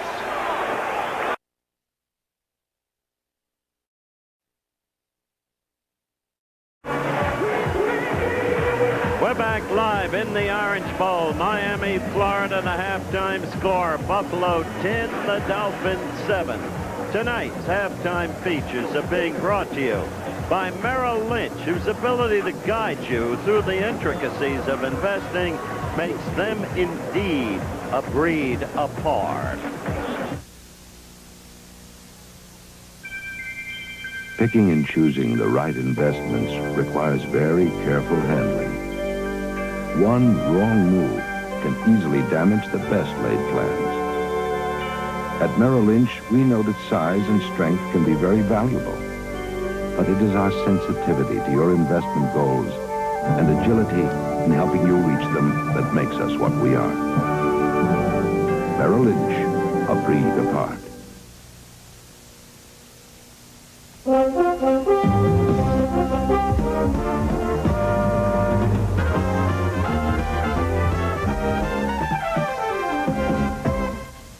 Halftime highlights. Seahawks against the Bengals. Riverfront Stadium in Cincinnati. Pick up with first quarter action. Last play of the quarter. And Jim Zorn of the Hawks rolling out. Looking for Steve Largent, number 80, as always. Ready to release. But getting in the way, the great veteran defender, as he's done so many times before, Ken Riley. Returning at 18 yards to set up the Bengals' first touchdown. That made it 7-0 Cincinnati. In the second quarter, the Seahawks tried to strike back. They made it 7-3, but number 14, Kenny Anderson, Little Augustana College, looking for the number 1 draft choice of a couple of years ago from Kansas, David Verson. The speedster gathers it in, 56 yards, touchdown, 14-3 the Bengals. They needed this victory after the loss last Monday night to San Diego. A satisfied Forrest Gregg left the field. The Jets, the power-laden Jets against the Vikes, a troublesome team in Minnesota. And that was the hero, Bobby Jackson, with 2 touchdowns, the defensive back. In the first quarter, 0-0. Richard Todd, number 14, back to pass. You remember the Olympic gold medalist at Montreal, Lamb Jones? He gathered that in. And that set up, after a 51-yard gain, the Jets 7-0. Now, second quarter, Rick Danmeyer attempts the field goal. Mark Gastineau blocks it. The ball picked up by 28. One-time Oklahoma quarterback, Darrell Ray. Watch him. This is a great athlete, but here he fumbles. The ball goes to Bobby Jackson, and Jackson scoots all the rest of the way, 80 yards for the touchdown, 14-0 Jets. The Jets were on a roll after an unexpected loss to Miami last weekend, and so they made it 21-0. 39 seconds left in the half. The handoff from Kramer to Brown, and Brown, improvisation. The lateral to Kramer, in for the score, 21-7 Jets. It moved up by the fourth quarter to 35-14 Jets. Now, Kramer, you see him there. Bad snap, pass rush, fires. The ball picked off. By whom? By Bobby Jackson, number 40, Jets. All the way down the field, 77 yards. The second TD of the day. The Jets clinched a playoff berth, 42-14, and Joe Flacco may be back next week. The Colts against the Chargers, San Diego Jack Murphy Stadium. How'd you like to face that, man? Look at those figures the last 3 weeks. Incredible. Score tied, 0-0. First quarter. Fouts back to pass. Watch him. Number 80, you guessed it right. The all-world tight end. 30 yards, touchdown, 7-0 Chargers. It was 10-0 in the second quarter. And then Fouts again. What a player. Passing to Wes Chandler. What a player he is. May now be the best wide receiver in football, the way he runs after he catches it. 16-0 Chargers. And then Fouts again. And you guessed it again, Kellen Winslow. That made it 23-0 Chargers. Colts were there only for the plane ride. It was 30-13 Chargers, third quarter. And Fouts again. Watch. This time, why not? You've got Wes Chandler to throw to all over again. And another touchdown. The final score, the Chargers 44-26 over the Colts in a laugher. The Chargers in the playoffs. Today, the landscape of investment opportunities spreads far and wide. But there is one place they grow in all varieties to suit every kind of investor. At Merrill Lynch, we brought together a profusion of financial services to nurture all kinds of investment needs. And it is the skill and care with which we tend them that makes us what we are. Merrill Lynch, a breed apart.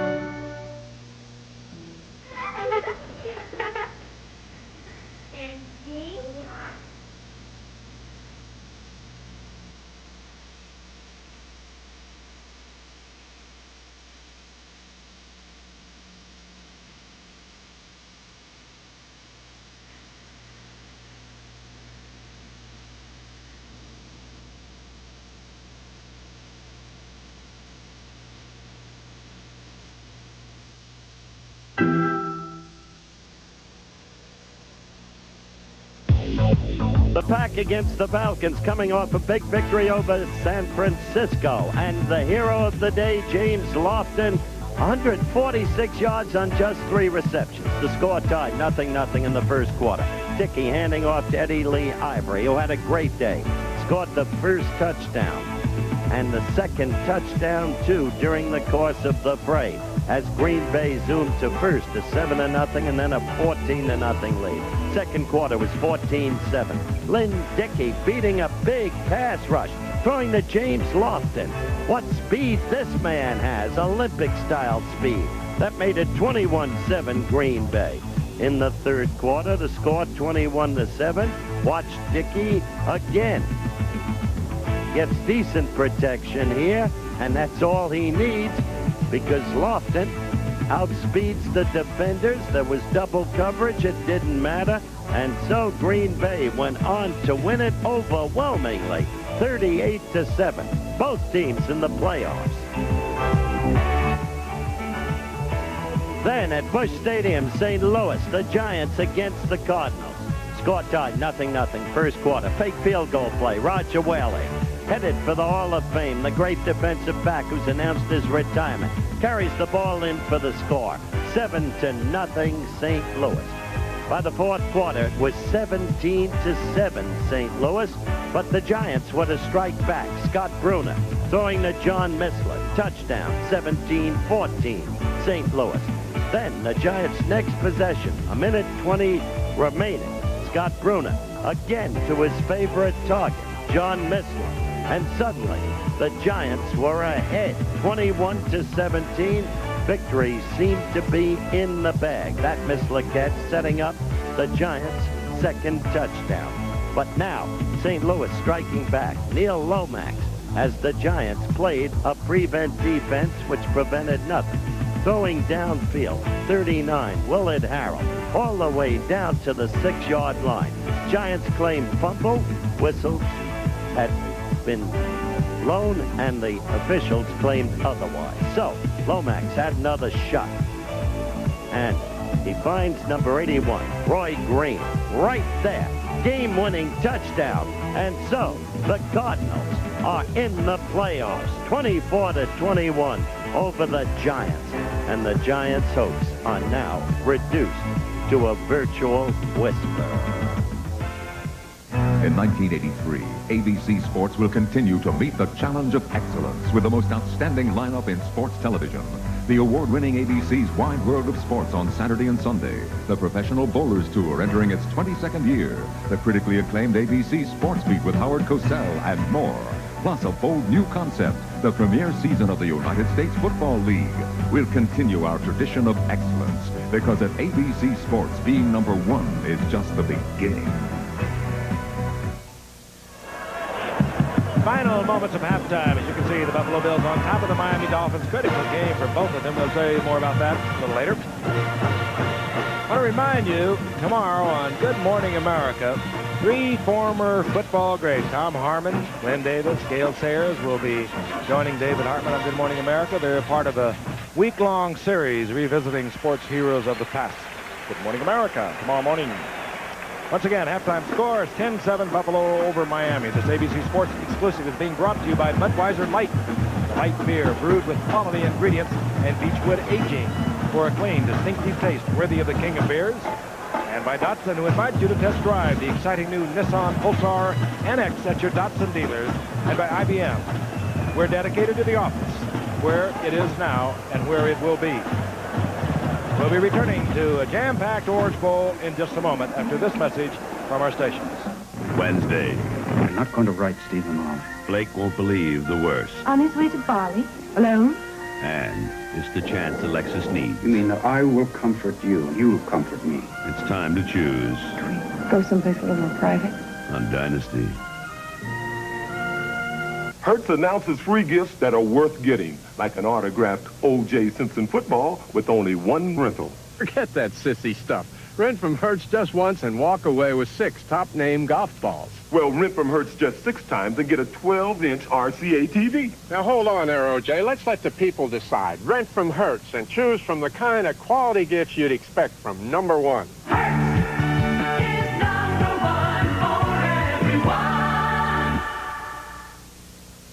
I'm going to show you guys how to get a quarterback. Outsmart him, Coach? No, here's how to get a quarterback. You go this way, you go that way, to McDonald's. McDonald's? Sure, every time you buy a great tasting quarter pounder made with 100% all-American beef, you get one of these tokens worth a quarter for the next time you buy a quarter pounder with or without cheese. Now get out there and get me a quarterback. Hi, may I help you, please? Quarter pounder with cheese and a large Coke. Coach says I should get a quarterback.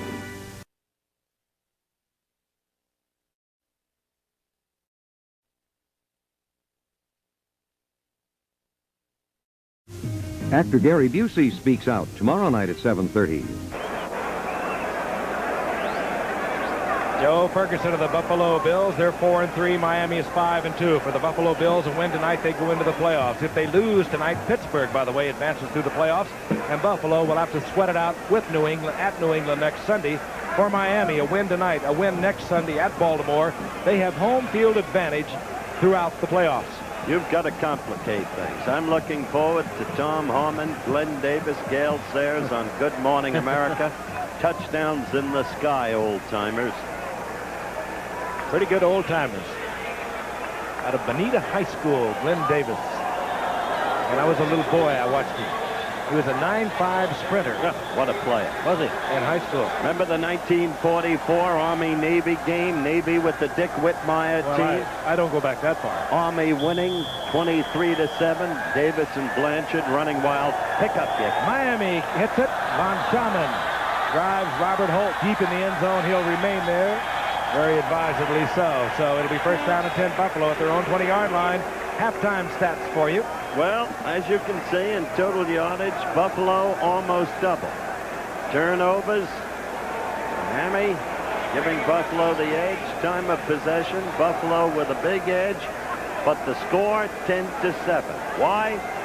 Rarely in a game can you pick a critical moment where a team so obviously played not to lose and therefore turn the game around in the opponent's favor, as in this game. Buffalo scored first. They got a 63-yard touchdown run out of Joe Cribbs. They added a 33-yard field goal by Herrera. Tony Nathan got a 1-yard touchdown run after a sensational catch by Cephalo from David Woodley. So it's 10-7. First 10 Buffalo at their own 20-yard line. Leaks is taken and dragged down by Bob Baumauer. Baumauer, an unusual size for a middle nose guard. Fran, he's 6'5", 260, but he is very athletic. He really is. Most of them are kind of short and squatty.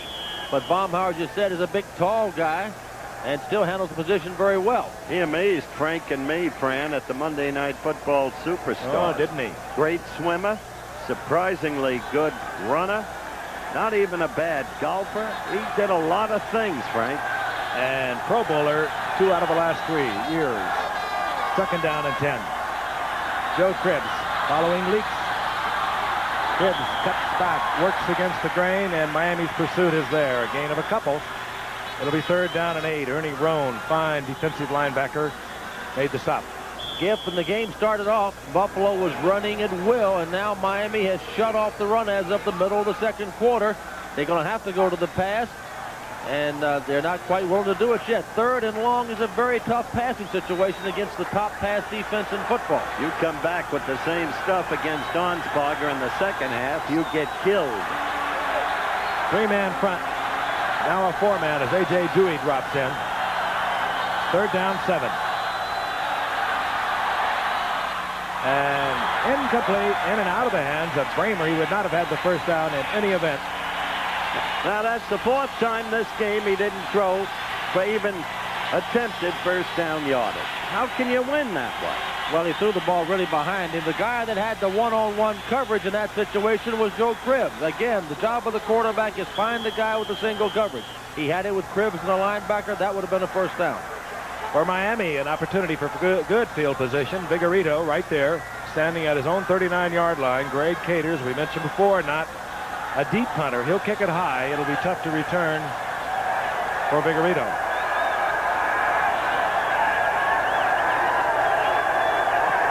Rader this time had to hurry. He hung it high all right and short. Vigorito calls for the fair catch, but a flag is down back at the 18-yard line. Vigorito pulled it in at the 46. Holding.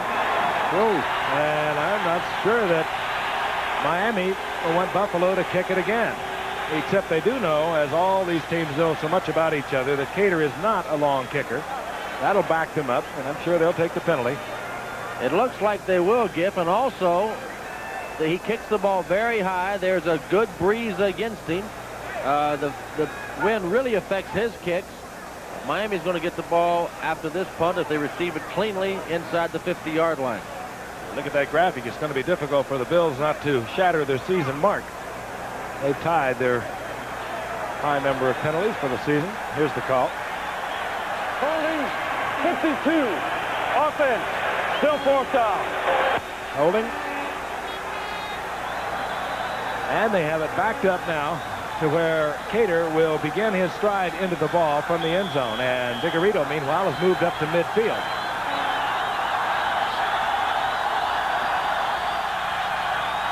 Capacity and, of course, the partisan crowd here at the Orange Bowl, over 75,000. Cater, there was no pressure, and Cater dropped the ball, was able to get it off.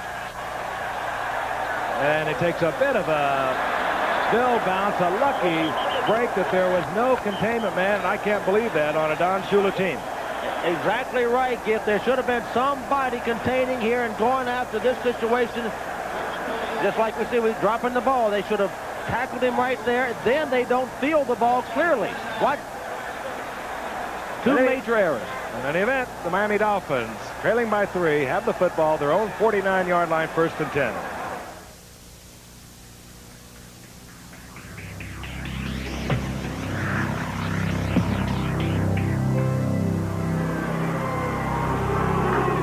protect everything but your ego, because they know how it hurts.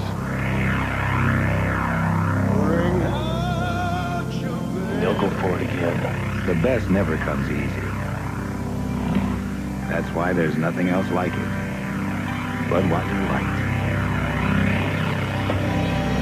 Bring out your best. You gotta reach deep inside. Bring out your best. Budweiser Light. Bring out your best. Budweiser Light.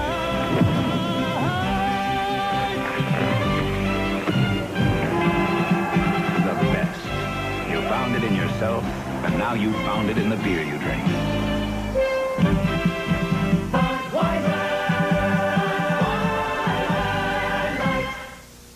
West Virginia tackles Florida State in the Gator Bowl Thursday night on ABC. Frank Gifford with Howard Cosell, Fran Tarkenton from the Orange Bowl in Miami. 13:06 remaining in the third quarter. Miami trailing by 3, 10-7 to Buffalo. Has a 1st and 10 at their own 49-yard line. Woodley remains the quarterback. Hands off to Franklin, and Franklin powerhouses his way for 6 to the 45-yard line. It'll be 2nd down and 4. Now, Giff, here, Schuler's got a young quarterback, 3rd year David Woodley.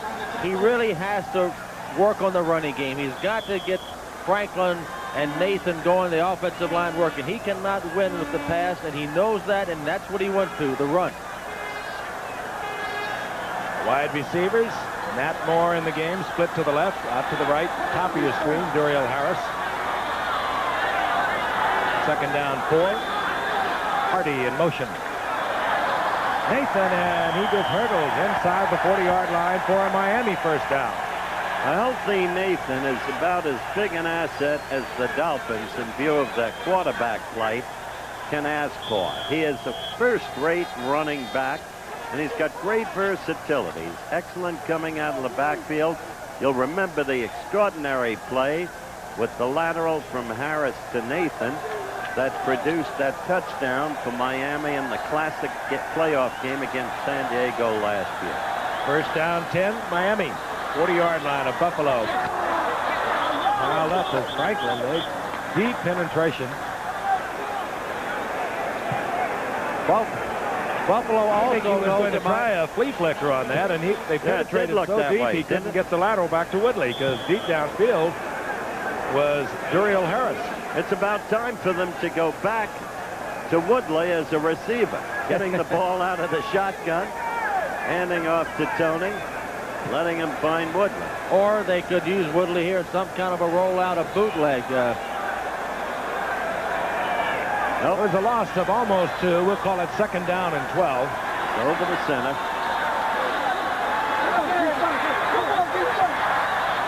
Woodley, Nat Moore. Very cool effort by Woodley. Nat Moore was in a crowd, and Woodley hit him right in the numbers. Well, if Nat Moore isn't a story, Fran, I don't know who is. He's been complaining all year long at his virtual non-use. He's been a great player for 9 years for this Miami team out of the University of Florida. One of the better pass receivers in the league. Now he gets a shot, and look at him. Credit Woodley, too. Woodley saw Romes, as you saw, fall down. He was in a tremendous rush of the Buffalo Bills, fired the ball, and right on target. 18-yard line, 1st down. Miami has never had the lead. They are threatening now, here in the 3rd quarter.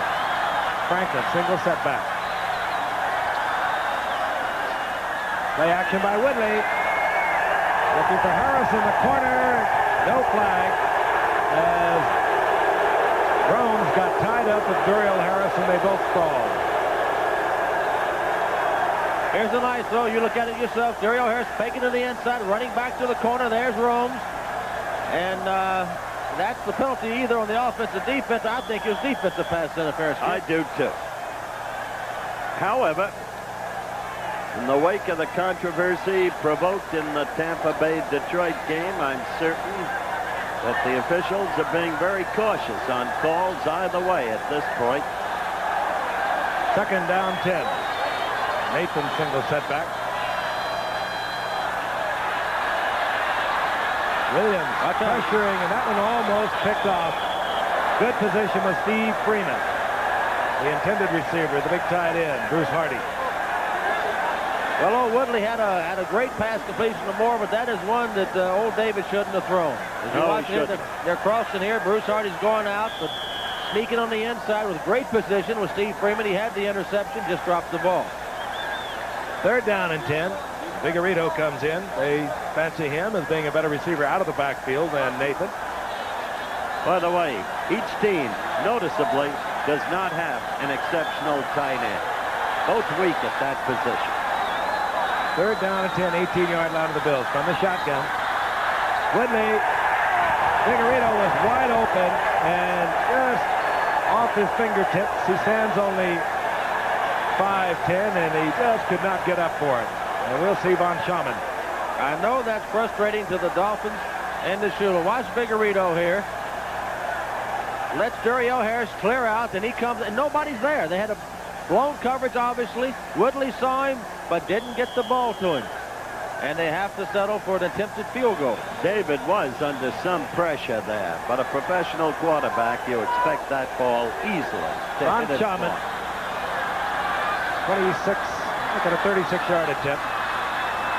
Strock, whom we'll probably see later, at quarterback, is the holder. Kuchenberg will put it in play. We've got a tied football game with 10:35 remaining in the 3rd quarter. We're tied at 10, and we'll be returning to the Orange Bowl right after this message. I'm finished. Change. I'm not finished. I'm finished. Take out chart B. I'm not finished. Why put together your documents the hard way? I'm finished. What? When IBM has office systems that can revise large documents. I revised the contracts for the meeting. They're fine, and they're on their way. And even send them across the country completely collated. Now that's a lot easier, isn't it? Finished. Add this. Delete this. I'm not finished.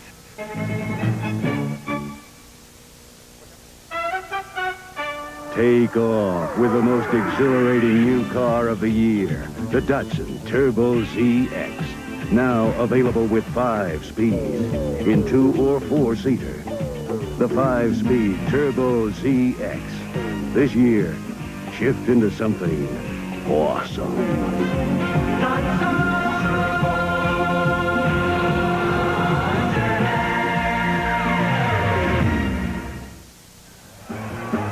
Once again, the Miami Dolphins with a victory tonight, a win over a winless Baltimore next Sunday, and they will ensure home team advantage throughout the playoffs. For the Buffalo Bills, a win tonight, they move into the playoffs. A loss tonight, they'll put Pittsburgh in the playoffs, and they will have to sweat it out, as I mentioned before, at New England next Sunday. That's what's on the line. And Giff, this win is really picking up. And Schaman ought to be able to kick this out of the end zone. They put a hefty foot into it. Mosley will bring it out. And he does not get through the gap. Out to the 23-yard line. It'll be 1st down and 10. I'll remind you once again, because it's going to be a beauty, live at 8 o'clock Eastern Time, New Year's night. Georgia is going to get it on with Penn State. Herschel Walker, of course, he's everything you've heard about or read about. He'll be there. And Joe Paterno, one of the great college football coaches, looking for his first national championship. The Sugar Bowl, 8 o'clock Eastern Time, New Year's night, right here on ABC. Joe Paterno, not just one of the great college football coaches, one of the great coaches. 1st and 10, 23-yard line. Buffalo, they are tied now at 10. On a 1st down. Going for Butler. And overthrown, a pass that perhaps led to the middle would have produced a big gainer. Yep, if he'd have had the ball down about 5 feet, he would have had a big completion to Butler. I'm going to pause 5 seconds and allow our stations to identify themselves. WJLA-TV serving the district, Maryland, and Virginia. Orange Bowl in Miami, where the Buffalo Bills have not won since 1966. It's a lot of years. A jinx, if you will, but keep in mind they get together every year down here. Joe Ferguson brings the Bills up, looking over a 2nd down and 10. Booker Moore now set back for the Bills, number 34. Ferguson, Lewis. Lewis looking for first down yardage, coming very close, a little bit short, I do believe. I hope you had a good holiday, and most of our production people have been traveling around the country, getting ready for different events, and we want to wish a speedy recovery to Deborah Chappie. She's the sister of one of our young production people, Joan Chappie. She's been hospitalized, we understand, doing better up in Greenwich, Connecticut. So our best wishes from all of us go to Deborah Chappie. Close enough for a measurement. They'll bring it out. Frank Lewis, 35 years old, down in the back a little bit over the past few weeks. What a year he had a year ago. So look at the measurement. Inches short. His best year in 12 seasons a year ago. You see who was there looking at the measurement? Good old Reggie. Reggie's out there doing a little coaching on the field. He's letting Chuck Knox know it's about a foot to go, Chuck, and send in whatever you want to do. He sends in Curtis Brown, takes out Joe Cribb. Third down inches, we'll have Curtis Brown and Booker Moore. Booker Moore, first-round draft pick of a year ago. Quite a story, recovering from Guillain-Barré syndrome. Nervous disorder. Very serious thing. And a first-round pick of a year ago out of Penn State. Didn't play at all last year. Has only carried the ball 14 times this year. But they say he's back and healthy. We're glad to see it. Third down, you saw how much. Just inches.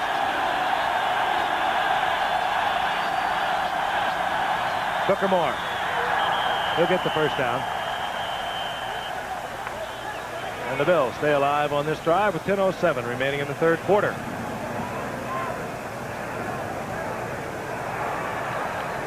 Buffalo. They beat Kansas City and Minnesota before the strike. When they came back, they lost to Miami, Green Bay, and in Tampa Bay. You might have seen that game a week ago. They lost 24-23.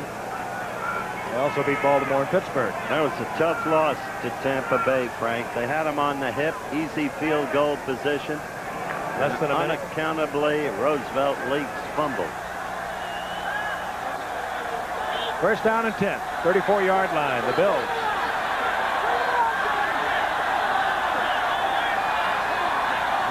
Quick movement by Bob Baumauer. He's not even complaining. He was drawn off. Trying to beat that count. So it'll be first down and 5 as they walk it off. Well, the Bills, for the entire year, their highest point production has been only 23 points. Referee once again tonight, Dick Jorgensen. Tell us, Dick. Encroachment, number 73, defense, still first down. At the same time, Fran, going into tonight's game, they had only allowed the opposition 97 total points. Obviously, they've been winning with defense. Obviously. 39-yard line, first and 5. 2 tight ends in now. Buster Barnett joins Mark Bramer.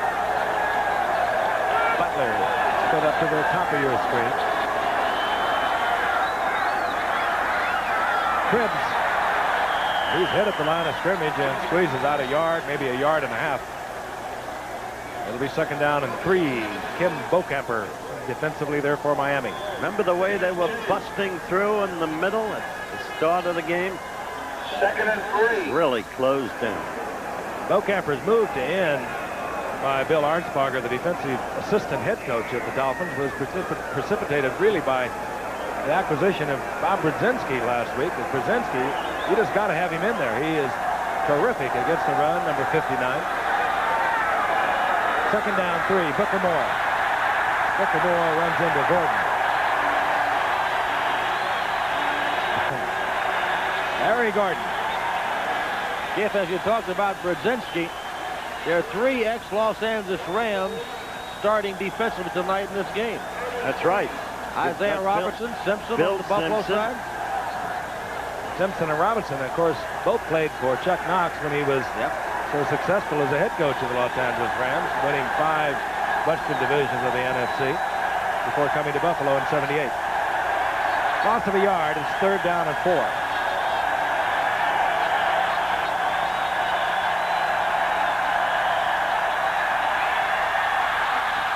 Whoa, he'll get a flag, I do believe, on that. Nope, they're saying that it was hit after the ball, and complaining vociferously is Lou Picone.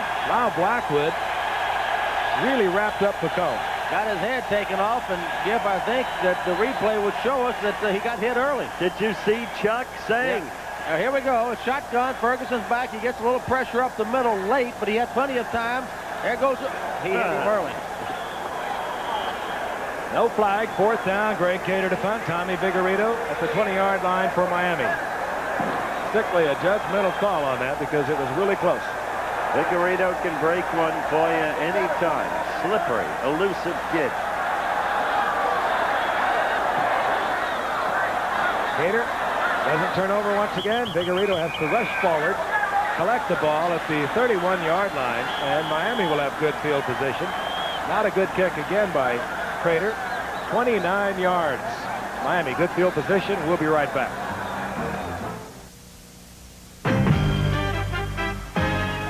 You can't argue with success. Nissan Motor Corporation's 9.9 annual percentage rate truck financing is saving buyers money. And now we're extending 9.9. So you can still save from $900 to over $1,500 in finance charges alone on any new Datsun truck. So join the crowd while we still have trucks and you still have time. Datsun, we are driven.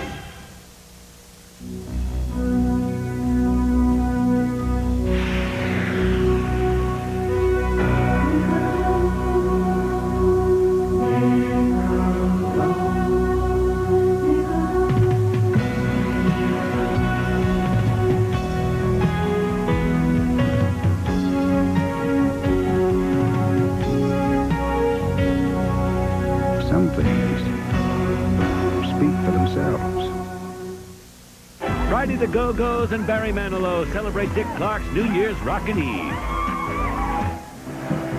Just about midway in the 3rd quarter, we're tied at 10. The Buffalo Bills and the Miami Dolphins. And the Dolphins have possession. 1st and 10. The ball at their own 31-yard line. And Giff, if the Dolphins are going to make their move, they better do it now. They got a pretty good gale wind behind them now. And as a quarterback, you want that wind behind you, not in your face. And he'll have it in his face in the 4th quarter. The Dolphins stay with Woodley. Setbacks are Nathan, 22, Franklin, 37. Woodley throws it low and behind Franklin, incomplete. It'll be 2nd down and 10. Well, David will learn to throw that pass later in his career, I'm sure. He's got a strong arm, but that kind of pass, you won't want to feather it out. Just kind of hand it to that fullback and let him run. He throws it low and inside. Fran, if there's one coach in football that I wouldn't dare second guess, it's Don Shula. Then don't they know? But you have to wonder, when is he going to put that guy in? That means you wouldn't second guess it until right now. Until now. This is the first time. No. 2nd down and 10. He's a patient coach. Matt Moore came in. Ronnie Lee, he's the big blocking tight end. And they give it to Nathan. Nathan over the 35 to the 37. It'll be 3rd down and 4 from that position. You know, I know it's frustrating for Shula. He knows what he's working with. Woodley's not working out as well as he hoped he would this year. He's got Strock coming off the bench, but as a starter, Strock hasn't done it either. He's trying to piece together the best of both of them and get one whole. What do they call it down here? Woodstock. That's right. Not only that, he has to shuffle 3 tight ends because he doesn't have to have the one great one. Yeah, but does it well, though. He shuffled Hardy, Lee, and Rose a year ago to 52 receptions. We'll watch it from the end zone on the 3rd down 4 with the offensive pass unit of the Dolphins on the field. Open man and underthrown. Cepalo was behind the defender and the ball underthrown. It really was, Jeff. It's just unfortunate. The patterns are getting open. There's Mario Clark, who broke it up on the underthrown ball.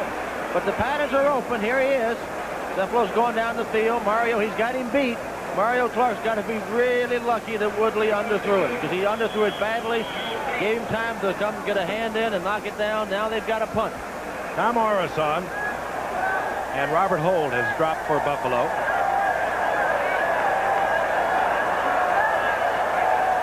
Long count, trying to draw the offsides on 4th down and 4.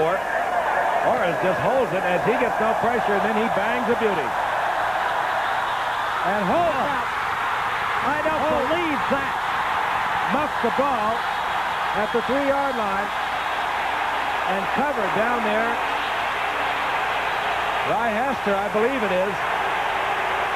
They're going to call it a muff. You cannot advance that ball. And they're going to mark it, I believe, at the 2-yard line on the 62-yard punt. You're right, it's the muff rule, but I don't believe the man playing the punt. Well, here again, the wind was a factor. It just carried the ball from about the 15-yard line, and he should have never have attempted to catch the ball, but he did. He muffed it. Miami has the ball on the 2-yard line, and awfully good position to go in and take the lead. Tied at 10 with 6:55 remaining in the third quarter, and Oro's very heads up. Knew they were not rushing him at all. He held the ball for a couple of counts, got his men deep downfield.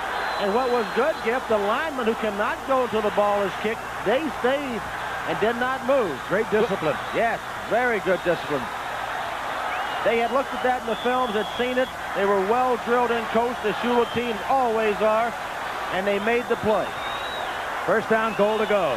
Meantime, Buffalo committed an error that was incalculable.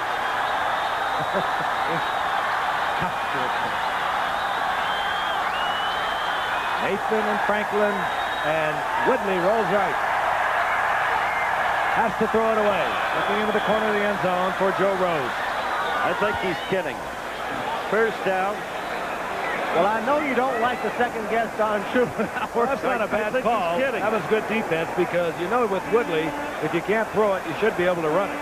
Yeah, but Giff, with that offensive line he's got, which he says is as good as the offensive line he had in the 70s, with the 2 running backs he's got, the running game is a strong part of his game. You got to go with your strength, and you got to run it right at him. I bet he'll come back and run this one. Second down, goal to go.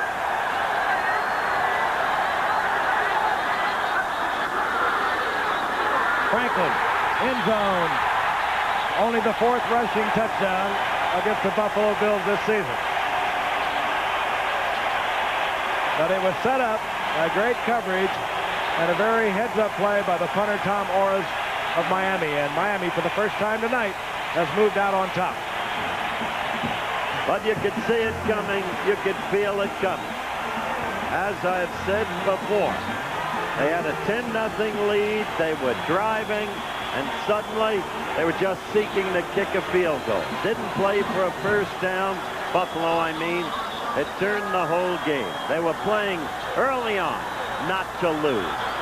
Von Schaman for the conversion.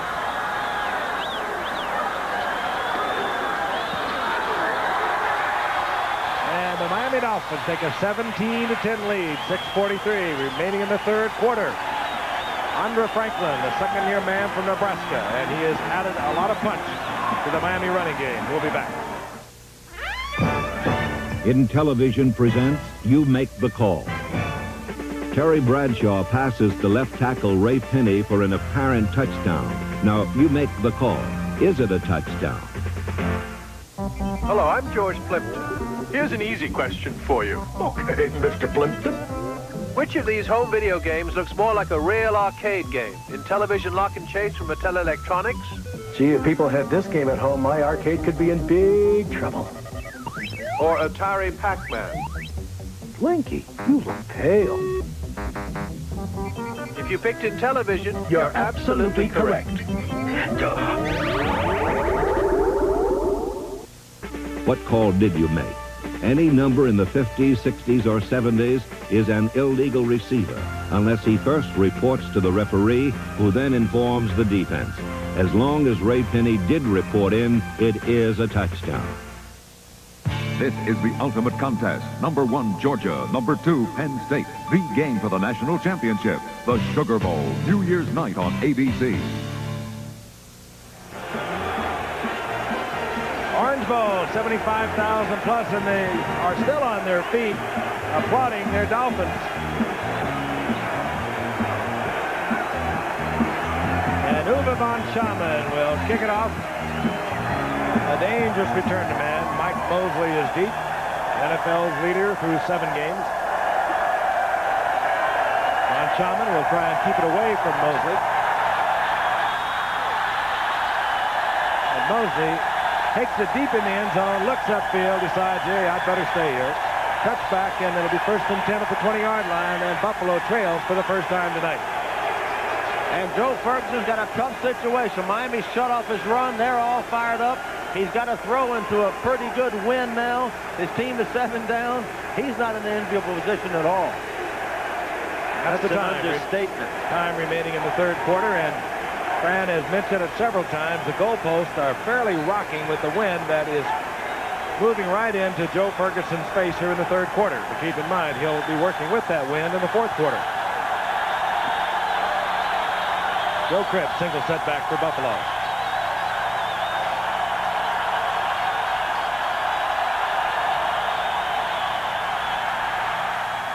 And over to the tight end is Buster Barnett. His progress up to about the 23-yard line. 3-yard pickup. Ernie Roan collected Barnett there. Drove him back. It'll be 2nd down and 7.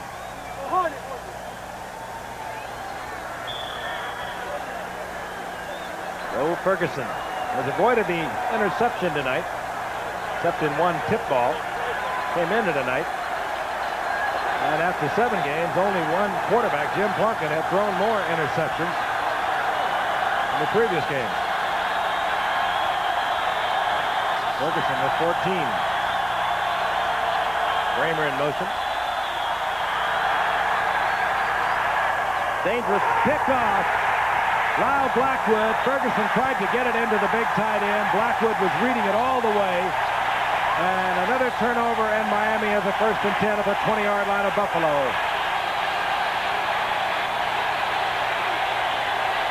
Lyle Blackwood came as a free agent last year on the recommendation of his little brother, Glenn Blackwood.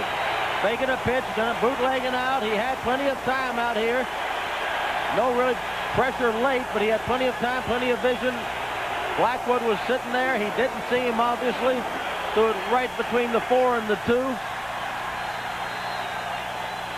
All right, here's the defensive secondary. They're zoning this side of the field.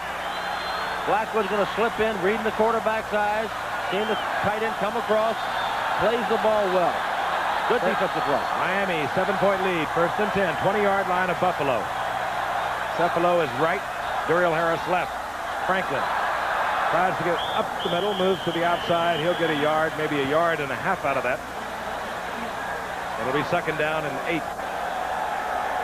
All right, here Buffalo's defense is hanging on for their life. They got to keep their team in and try to keep the Dolphins off the board here. No easy matter. There's Lyle Blackwood. He has been around, had great years as a starter with Baltimore. Then he went to Seattle in the expansion, Cincinnati that same year. Started actually at Denver. And he's playing along with his brother in the secondary here now with Miami.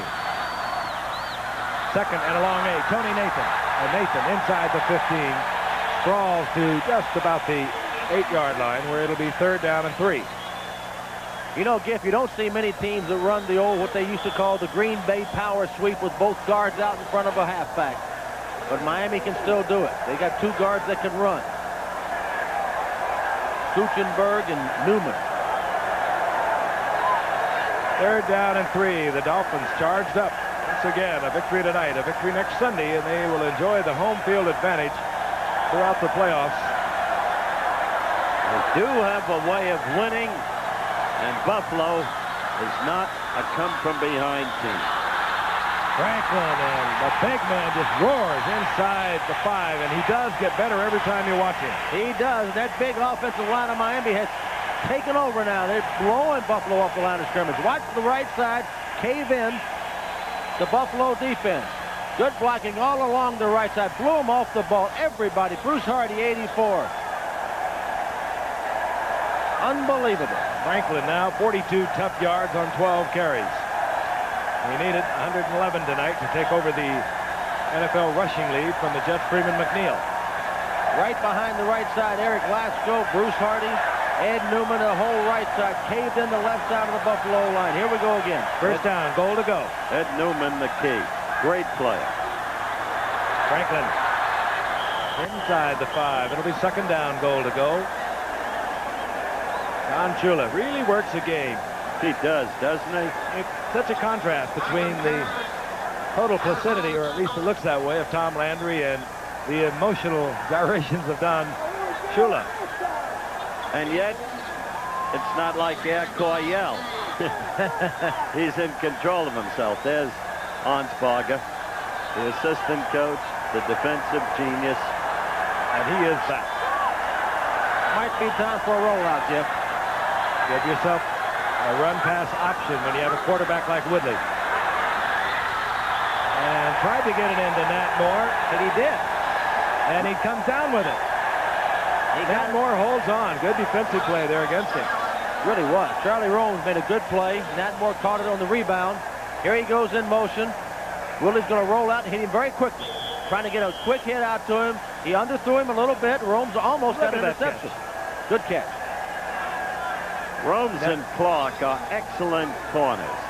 Buffalo is very strong in those positions. Even though Woodley underthrew earlier, as Fran described it, Clark made the kind of recovery that a #1 draft choice, which he was some years back. A pickup of 1, however, and it is still 3rd down and goal to go, and that's tough yardage against the Bills. You almost have to put it in the air. Play action. That ball is deflected by Sherman White. Intended for Tony Nathan. It'll be 4th down, and we'll see the field goal unit, I'm sure. We give Sherman White credit. He made a good play, but he had his man wide open, Tony Nathan. He didn't. He should just loft the ball up. He had there was no touch on the throw. Easy touchdown there, and he just didn't get it up. He'll learn that in years to come. Shula wish he'd learned it tonight. You may be giving him more years than he's got. He'll be around if he could learn that touch, but it's something that has eluded him in his previous 2 years and 7 games.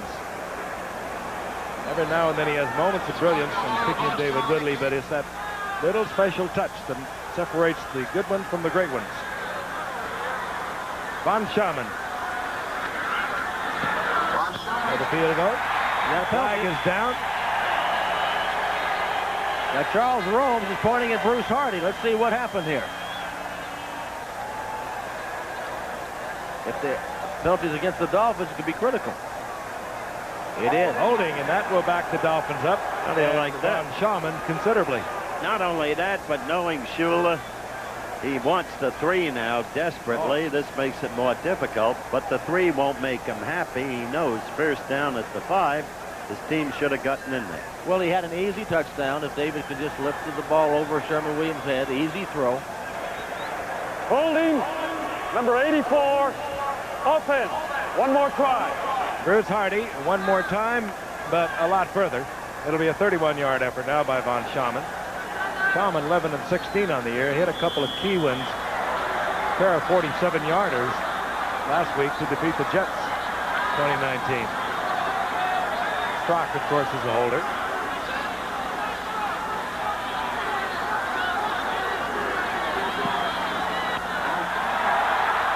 Von Schaman successful from 31 yards out. And the Dolphins take a 10-point lead with 1:46 remaining in the 3rd quarter. 20-10 over the Bills. We'll be right back.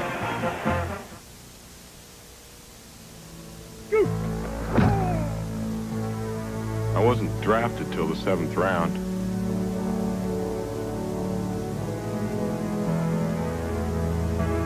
They don't even know my name.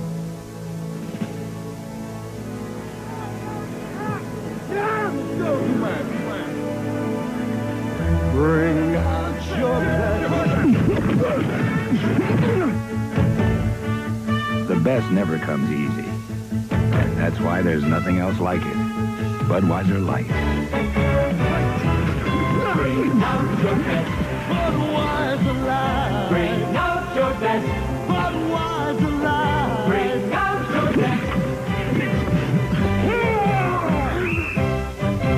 The best. Schroeder, huh? You found it in yourself, and now you found it in the beer you drink. Budweiser Light. 1:46 remaining in the 3rd quarter. From the Orange Bowl in Miami, Frank Gifford, Howard Cosell, Fran Tarkenton, the Buffalo Bills digging themselves a little bit of a hole. As far as the playoff picture is concerned, the Dolphins up 20-10. Uwe Von Schaman kicking with a very stiff breeze. Should have it in the end zone. Mike Mosley and Robert Holt are deep. Robert Holt, he'll bring it out. Flags are everywhere. They are. As Hope negotiates his way to the 18-yard line. Why should tonight be different from any other night? I heard an interesting theory on this, why we see so many illegal blocks. And that is because the players on the special teams, many of them are linemen, and under the new rule, they are so used to using their hands, but they can only do that on pass blocking. Use of the hands, number 51, on the receiving team, first down. We get it again from an offensive lineman using his hands. Now, he can do that if he were pass blocking, Jim Richer from his center position, but you can't do it out here. All right, we're going to get a look at here. They called it on Jim Richer, the center that's it. draft choice from North Carolina State. There he is. Could have called it clipping. Yep, and he knocked him down from the back. The Bills are backed up to their 12-yard line, 1st and 10. Cribbs looking and hunting, and a swarming Miami defense that is really fired up now. Well, that's the whole point to this game, Frank. Buffalo started quickly, 10-0. Now, 20 unanswered Miami points. The keys, Bill Arnsparger. The Miami defense closing down. Buffalo, without the quarterback strength, despite very fine wide receivers, to find another avenue of attack. Cribbs got one. It's 2nd down and 9. Bramer in motion. Ferguson, Lewis, couple of great executions right there. That was a major league play by Ferguson. Yeah, we've been waiting all night for that kind of stuff. But Lewis runs a beautiful sideline pass, basic professional pass. Ferguson throws a strike against the wind down in his own end of the field. That's a big league play by Ferguson. 50 seconds remaining in the 3rd quarter. They'll turn it around, and then Joe Ferguson and the Bills will have the wind at their back. We're going to cover this from behind the Bills. Give you a chance to look at the pass blocking and hopefully the secondary coverage. That's Cribbs. Got the block on the right side from Beauchart. And got about 6 yards out of it. It'll be 2nd down and 4. And Giff, if I were Chuck Knox and the Buffalo Bills, I'd run it one more time, then that will ensure me on 3rd down. If I don't make it on 2nd, I'd have the wind at my back. And a stiff wind it is. It will certainly help Joe Ferguson because he's going to have to put it in the air. Kramer in motion. Deflected out of the way. And it'll be 3rd down and 4. 9 seconds remain on the clock in the 3rd quarter. Time is out, and that which Francis suggested is down the drain. Down the drain. If he incompletes 3rd down, he's got to punt the ball into the wind to give Miami field position one more time. And now he really has to throw the ball to try to pick up the 1st down. Lou Picone checks in. 3 wide receivers now for the Bills. Jerry Butler, Picone, 89, Frank Lewis, 82. And they line it up tight now, and they shift to their formation. Dolphins showing blitz. Ferguson, he'll go down. Bocamper, or rather Baumauer. Great pressure. Doug Betters was in there forcing Ferguson out of the pocket, and Baumauer was there. There it is, the end of the 3rd quarter. The score, 20-10.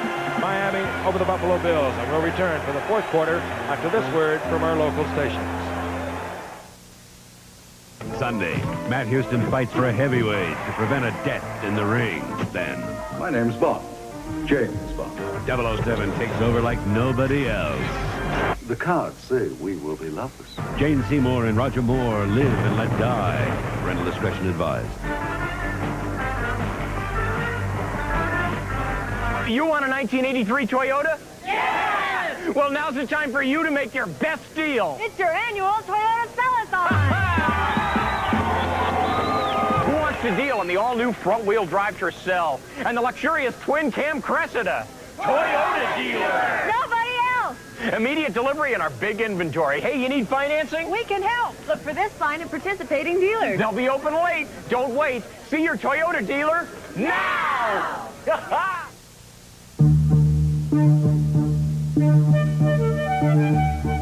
federal government now permits all banks to pay competitive rates on money market accounts. In spite of all the advertising claims, the reason to have one is that they're federally insured. And the place to have one is Riggs. After all, who knows more about banking than Riggs? This week's rate, 14% up to $100,000.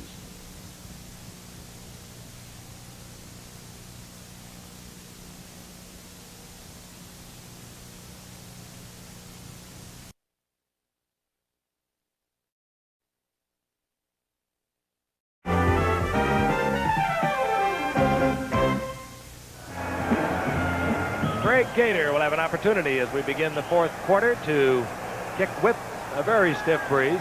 He'll begin his stride in the end zone. Tommy Vigorito respectfully plays the wind, has moved back to about his own 43-yard line. There he is. And for the fourth quarter, with the Bills down 20-10, they at least will have the win with their offensive unit. Gator off the side of his foot. Takes a Buffalo bounce and a big Buffalo bounce, trickling all the way down close to the 25-yard line. So Cater gets a whole lot out of something that was a lot less than what it looked like it was going to be. 61 yards he nets out of that end-over-end job.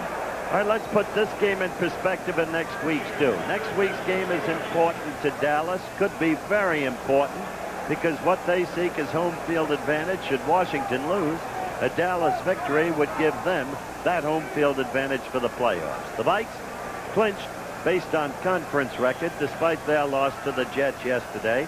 But the Vikes are not a team under Bud Grant to pass up the opportunity of upsetting Dallas. This game critical. Miami wanting 2 victories to get home field advantage. Buffalo with a victory could clinch. On the first down, Woodley rolls it out. I don't know whether he just missed a handoff or if it was design play, but he gets about 7 yards out of it. I think he might have missed a handoff to Franklin. He looked very good on that play. He can run.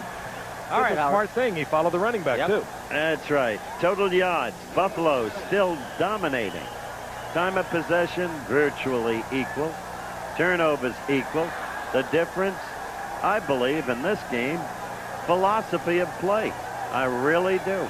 Buffalo quickly ahead 10-0, going conservative, giving Miami the openings, and on Barger's defensive shutdown. Second down 3, 32-yard line for Miami. Franklin having a big night. Getting those kind of yards. Extra effort carrying him close to a first down in the arms of Ben Williams.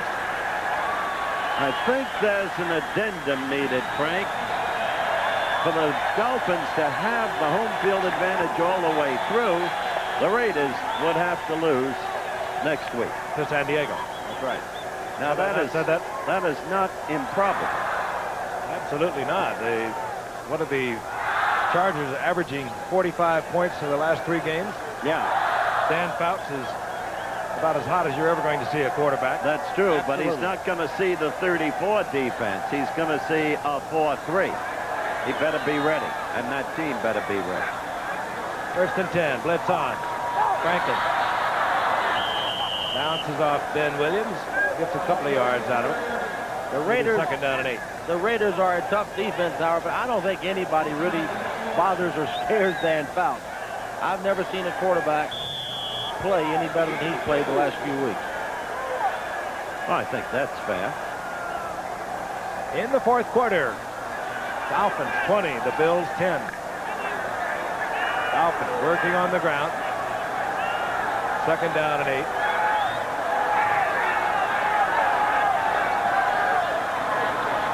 Nathan Kutzenberg is out front, gets the block, and Nathan turns it upfield, short of the first down by a couple. It'll be third down and 2. Jim Hassett defensively, along with Bill Simpson in there to make the stop.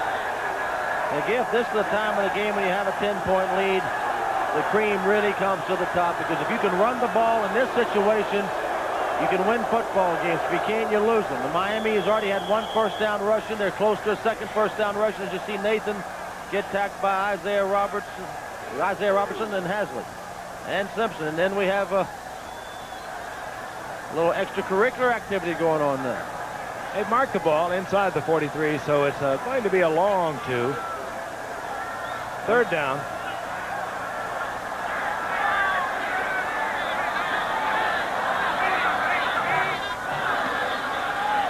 Whitney rolling out, and he will not pick it up. Good defensive play.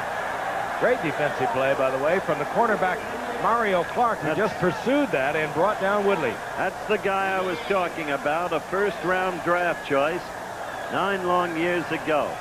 Consistently good player. And there you saw him. But you got to look at Tony Nathan's block. It looked like Tony Nathan made little or no effort to block him. Major error by Nathan. Good play by Mario Clark. Holt has dropped on 4th down. Orris now kicking against the wind. Holt, I think, a little too respectful. He's all the way back to his 10-yard line. I think you're right.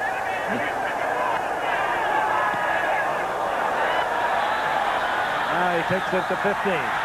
Dodges one Dolphin. And brings it back out over the 20-yard line, up close to the 23. So Buffalo now, here in the 4th quarter, will be working with the wind, and they are trailing the Miami Dolphins by 10. We'll be right back. Hi, Gene. How's the wife? How's the kids? How's the weather? How about those Yankees? I just got the proposal. I think the perfect way to proceed at this point, 10:30 a.m., would be for me to have my assistant duplicate it, collate it, translate it, telegraph it, reciprocate it, reiterate it, and expurgate it. Then I think with all due haste, my assistant should tabulate it, word process it, index it, file it, cross-reference it, computerize it, and make sure that every man, woman, and child in the United States gets a copy. After that, I think we should run with it, move forward with it, make the big move with it, hit the streets with it, put everything we've got into it. Federal Express now schedules delivery by 10:30 a.m. The same tune with it, march down the same street with it, make sure that we're all in the same It's boat. incredible what you can do with that much extra My time. assistant translated into French, German, Spanish, Italian, Norwegian, Finnish, Swedish, Polish, Portuguese, Romanian, Hungarian, Swiss, German, Chinese, Swahili. You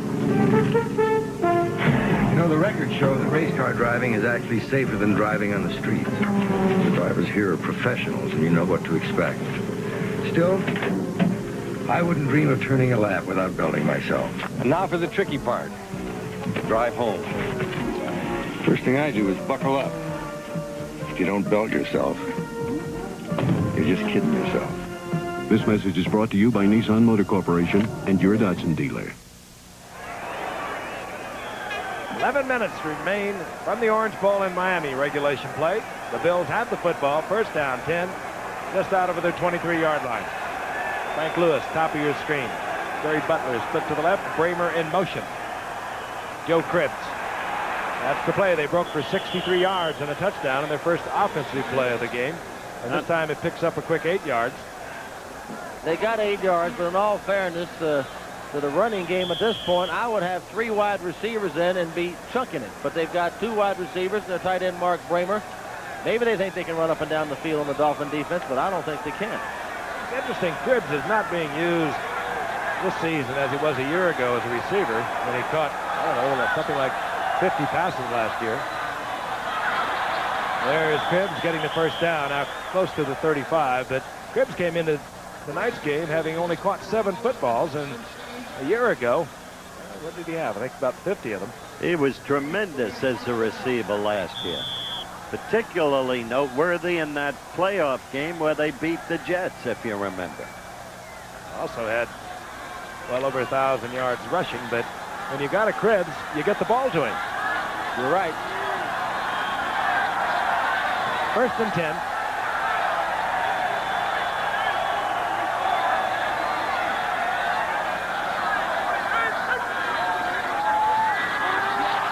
Watch out. Chopped it up, and now there's a scramble for it. Ball came out of the pile, and it's still loose. And the Dolphins are going to come up with the football. It was the little Blackwood, Glenn Blackwood, the little brother. It was Brzezinski who jarred the ball loose on the blitz from Ferguson. He blindsided him. Well, nobody fakes the Cribbs. Nobody touches Brzezinski on the left side. There he comes. Nothing Ferguson can do. Now they kick it all over the lot. You see number 70, Joe Devlin, has a chance to make a big recovery, but he doesn't. And there goes Blackwood in, tucks it into his stomach, and the Dolphins are in pretty good shape. First down, goal to go, 6-yard line. They have a 10-point lead. 9:32 remaining in the game. Well, with all the Bs, Brodzinski and Beaucamper and the two Blackwoods and the other Bs, the Baumhauer, here in Miami territory, they've called them the Killer Bees. Great creativity. 3 tight ends, Hardy, Lee, and Rose. Nathan and Franklin, the setbacks. This is the big man, Franklin. He is hammered right at the line of scrimmage. Ken Johnson is in on the 4-man front for the Bills. Big number 91. He was at the bottom of that pile. Dolphins looking for a win tonight, a win next week. They're looking for a Charger victory over the Raiders next Sunday, and that would give Miami home field advantage right through the playoffs. If all points count, but a touchdown is very important to Miami here. It would kind of put them out of range of the Bills and give them over 2 touchdowns to catch up, 2 touchdowns in the field goal. They have to kick the field goal. That only a 13-point lead, and the Bills should get back in it. Bills have only been able to negotiate 1 touchdown. They did it on their very first offensive play. Franklin, touchdown Miami. Big gaping hole left side. Kuchenberg and Stevenson must have been doing this thing again. Andre Franklin. Well, there you go. They blew it open up the middle. Let's watch it. Dwight Stevenson blocks to his left. There it is. There's a trap by Kuchenberg. Oh, my goodness. He knocked Merlis right to the ground. Opened up a cavernous hole. And Kuchenberg's been doing that for a lot of years, as well as anybody that's played this game. I'll tell you. Call it now. They used to call it a fold block. You take the center, cross him in front of Kuchenberg, and then he traps the man over the center, and it was beautifully executed. Well, the development of Stevenson, 3rd-year man from Alabama, a key to the development of that offensive line. Von Schaman. Conversion. Strock gets it down. And the Dolphins taking a 17-point lead with 8:58 remaining in the game. It gets better, young fella. You're going to be around a long time. We'll be right back.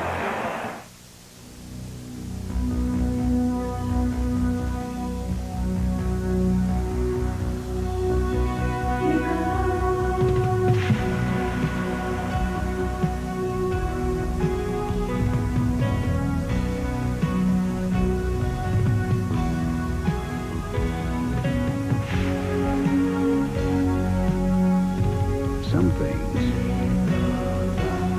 speak for themselves.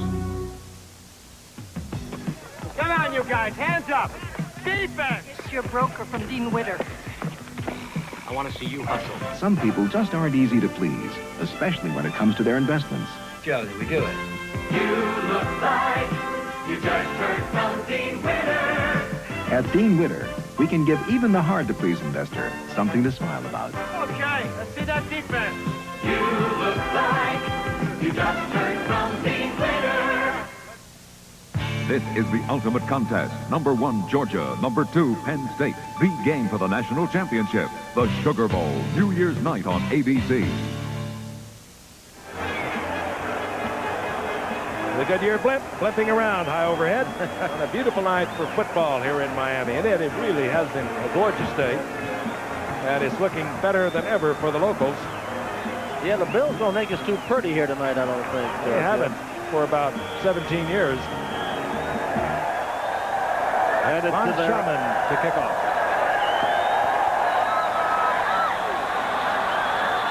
Here's Mosley. Watch out. He's the best in the league after 7 games. And Mosley out over the 40-yard line. Good move. He got right into the wedge. Broke it to the outside. And Buffalo has good field position. It was William Judson defensively there for Miami. 31-yard return, which is just about what Mosley has been averaging through this young season. But with 8:45 to play and the clock counting, they're down 17 points. We look at the Lonely Warrior. Reported to his clubhouse, sat there on the stool when the strike began. He was visibly and violently anti-strike. But that, I suppose, is history. 43-yard line, first down Buffalo. Ferguson drives it over the middle, and it's complete with a tight end. Mark Bramer Gain of about 5 is all. Second down and 5. If Miami holds on to win, that'd be 14 straight in this stadium against Buffalo. Do you know the team that held the record? The record is still 14. They tied the record. And that was Denver playing against the old Dallas, Texas, and Kansas City Chiefs. They lost 14 times in their home field. I'll bet you Howard knew, though. I know Howard. That's why I didn't ask him. Second and 5. Back to Jack Faulkner's days. This is Booker Moore, and Booker Moore gets inside the 45 for a Buffalo first down. Well, Glenn Blackwood defensively for Miami. This is what you keep seeing in this league these days. They're giving them the short stuff. And what is the worst one-loss record ever to qualify for NFL or AFL playoffs? I'll let you handle that talk.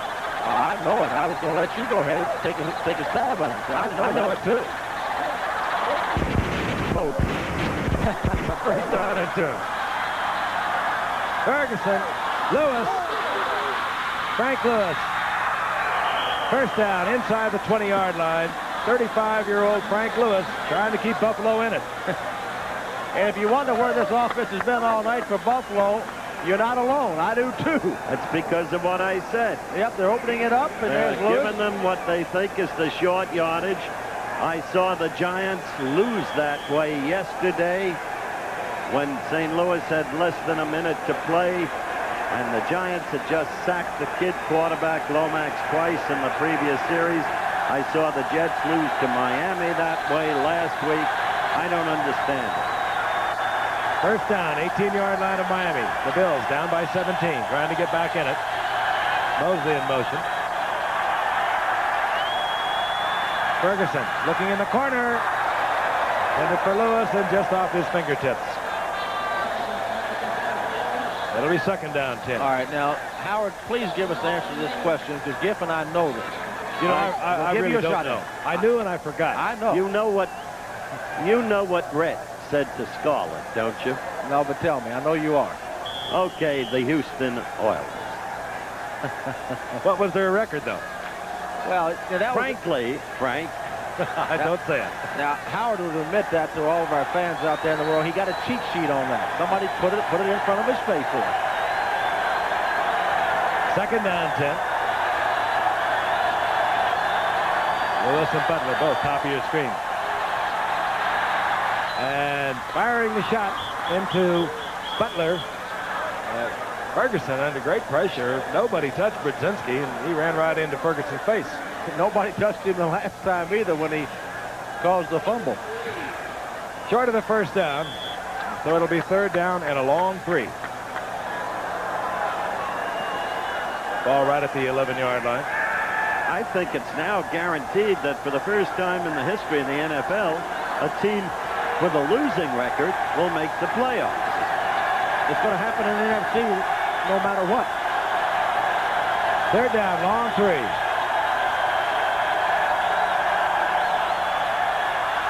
Ferguson back across the field. Go Cribs. His problem is a first down. He didn't get held short of it by about a yard. Doug Betters wrestling Ferguson to the ground. And it'll be a little more than a yard to go for the first down, and it will be fourth down. Did Chuck call for a timeout? He did. He did. They're going to think this thing over. 6:11 to go. Well, he could be thinking overtime. They are down by 17. They're going to perhaps need the field goal somewhere along the line. Yep, he's calling timeout, but the Bills have waited about 30 seconds before they called it on the field. Sure did. They let the seconds tick off. 6:11 remaining in the game. Ferguson moves over to talk it over with Chuck Knox, and we'll be back in the Orange Bowl in a moment. When a business grows, it often grows out of control. Simple procedures become gigantic problems. Things like billing, filing, and shipping become too big to handle the old way. Why not get one of IBM's low-cost small computers like DataMaster? It puts you back in control, and it can grow. Here's to a great future. As your business grows. Competing with the quiet company gets tougher every year. Last year, they introduced a term policy with level premiums that builds cash value. This year, Northwestern permanent policy owners can increase their dividends. Some up to 40%.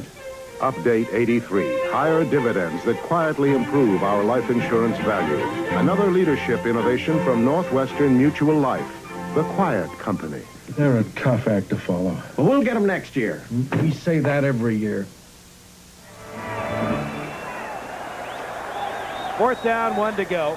Joe Ferguson back in the lineup. The Buffalo Bills trailing by 17, 6:11 remaining in the game. Will go on 4th down. Just about a yard for the first. Yep.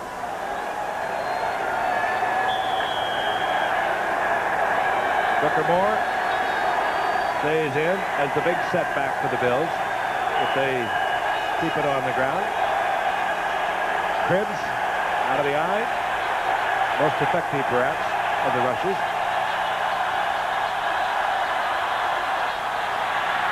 Not going to do it. Not tonight. Surging Miami defense, reading it all the way. Brzezinski was out there. Glenn Blackwood, Lyle Blackwood.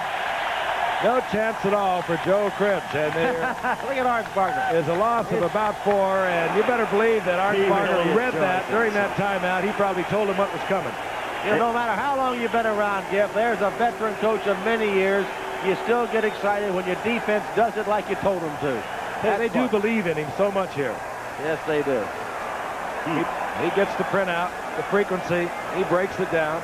He makes all the substitutions, bringing in the special units. Man is brilliant. He really is. I tell you, Buffalo has helped those geniuses tonight. One with the turnover on their last series when Miami scored at 7, and one with the mistaken take-in of a punt. Yeah. Miami can now think about working on the ticker.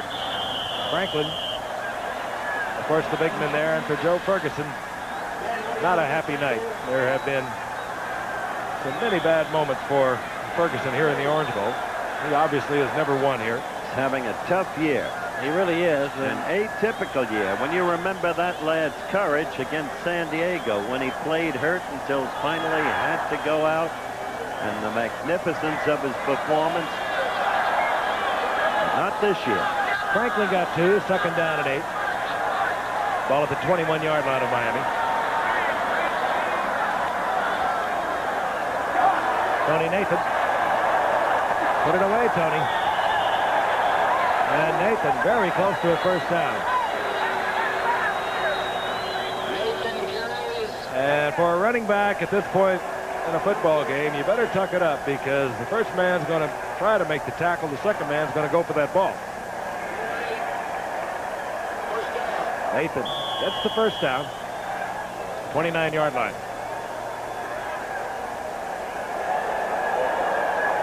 Once again, next Monday night, we close out our regular season up in Minnesota with the Dallas Cowboys and Minnesota Vikings. And it'll be the warmest game you guys have ever covered in Minnesota. Because you will be indoors. It's a little drafty in the Metrodome. But not for Ken Herbert. First down. Franklin powering straight ahead. It'll be 2nd down and 9. Reminder tonight, Nightline focuses on business bankruptcies, which are at their highest level since the Depression, and how one company is being accused of using the bankruptcy law to avoid paying claims. That's tonight on Nightline after your local news. In the meantime, with this game wrapped up for the Dolphins, the Pittsburgh Steelers will have clinched a playoff berth, and the Bills will not be out of it. They play New England next week. They'll need help. Well, they're bringing their own snowplow. Going to Foxborough. They mark that at the 31-yard line, so it's 2nd down and 8. 4:35 remaining in the game.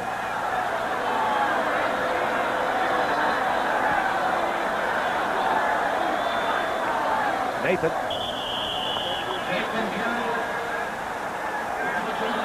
Isaiah Robertson there first defensively for Buffalo. It'll be 3rd down and 7. Seconds ticking off, heading towards 4 minutes. You look at the bench of the Buffalo Bills, remind you of what Bud Grant once said, it's a wonderful profession to be in if you win. And Santa Claus is even here a few days after Christmas. Hey, one of the problems the Bills have had during the strike, they were one of the few teams that really did not work out hardly at all.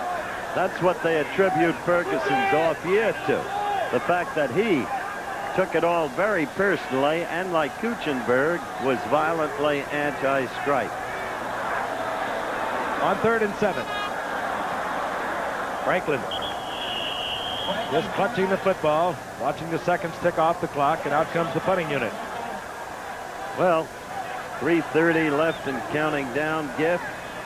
They spent a week in Vero Beach acclimatizing themselves for this one. Maybe that was a mistake. It's not easy to live on the road and be away from your family over the holiday season, and I always thought it was better if you could stay home and work out there. Their weather prohibited them from doing that. Robert Holt is dropped for Buffalo. They're down by 17, ticking down to 3 minutes. They'll snap the ball as close to the 30-second clock as they can. Oros, end over end. Flag is down as Oros again gets a Miami bounce, and this time it's inside the 25. Again, the flag is down. But Howard, you use all the excuses you want. The people that have the biggest excuse are the Los Angeles Raiders. They don't even have a home field. They work out up in Oakland. They come down, play their home games in Los Angeles. They're all over the world, and yet they continue to win. Only lost once this year. Well, give them credit. Yes, sir. They don't use any excuses. They just play.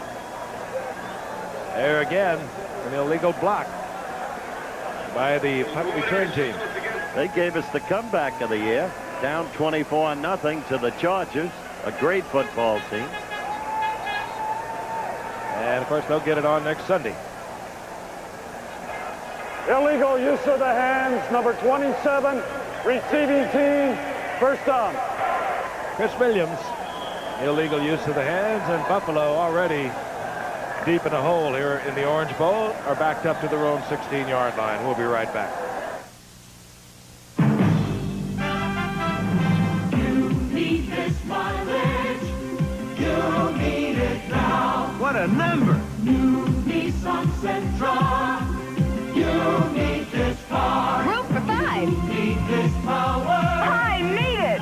You need this room. You need the price. You need it. I need it. New Nissan Sentra.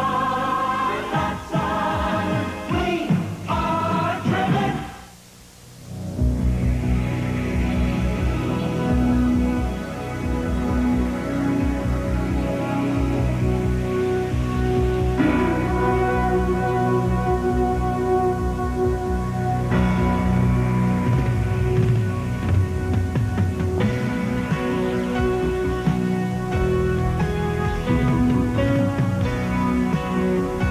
Some things speak for themselves.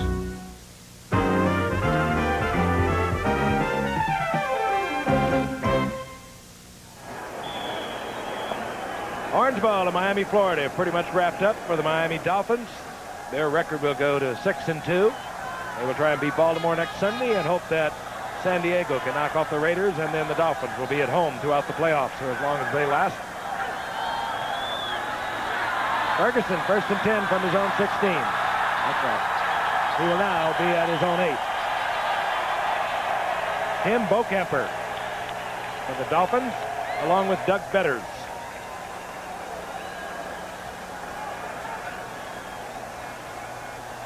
And for Buffalo, as we have mentioned, they will close out their season still alive mathematically against New England, at New England. If I were Buffalo this time, Giff, I'd be concerned about nobody getting hurt and being healthy and ready to play next week against New England, because this game is history. Ball marked at the 8-yard line. 2nd down, 18. Dolphins in their pass prevent defense. 4-man front, 6 men in the secondary. Ferguson, Krebs is hit instantly by Kozlowski. Well, they went to Krebs. They finally did with 2 minutes left. And there is the 2-minute warning. Unless Buffalo tried to call timeout before the 2-minute warning, but the scoreboard clock indicates 2 minutes. 2-minute warning here in the Orange Bowl. History. Bills will lose once again here in the Orange Bowl. They haven't won since '66. We'll be right back. It's ingenious, genuine bell. It's the bell remembering numbers, the future in your home. It's a bell for having fun with from the folks who built the phone. It's a bell that's so easy. It's a bell that lights the way. It's smarter and it's better. It's the bell that makes you say, it's ingenious, terrific. It's genuine bell. It's ingenious, genuine bell. It's a bell that makes life easy every single day. It's a bell you can count on in so many ways. Every system we're designing, every product that we do, the better ways we're finding to connect the world to you. It's ingenious. Hiya, it's genuine bell. It's ingenious, genuine bell. It's ingenious. It's genuine bell. It's ingenious, genuine bell. It's at your Bell Phone Center.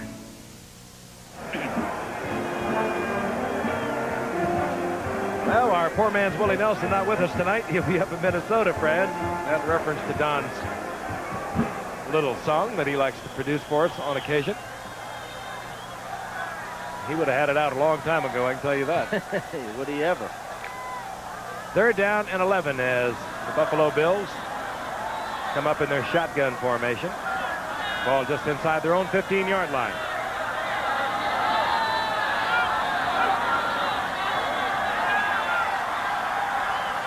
Ferguson trying to get it into Jerry Butler, incomplete. All right, Giff and Howard, this telecast is presented by the authority of the National Football League. It is intended for the private use of our audience. Any rebroadcast or other use of this telecast without the express written consent of the National Football League is prohibited. And Giff, explain something to me, as we say down in South Georgia. Why wouldn't Buffalo at this point take out Cribbs and Ferguson and the players they depend on to win? This game is lost. Now they risk injury. Why ask a logical question? That's why I asked Giff a logical one. I was going to ask you another one. Well, I suppose you never think it's truly over. 4th down and 11 from the shotgun. 1:55 remaining.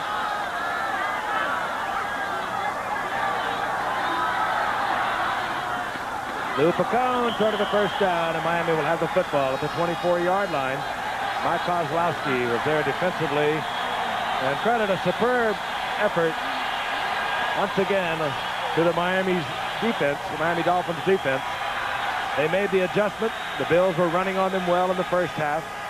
They began to put the screws down tighter and tighter, and the Bills have been just absolutely ineffectual here in the second half. Well, they proved masterful at shooting for less than 1st down yardage with their key passes. Well, what you're saying is they had a professional football player take a punt within 4 yards of the end zone, a booming punt that was obviously going in. He got hit immediately, gave up the football. That led to a touchdown. They had another turnover that led to another touchdown. They were a descending ball club from the middle of the 2nd quarter on. Rich Diana, number 33, the rookie from Yale. Eddie Hill, number 31. Those are your setbacks for the Dolphins. This is Diana. Well, Howard started all kinds of rushing records up at Yale.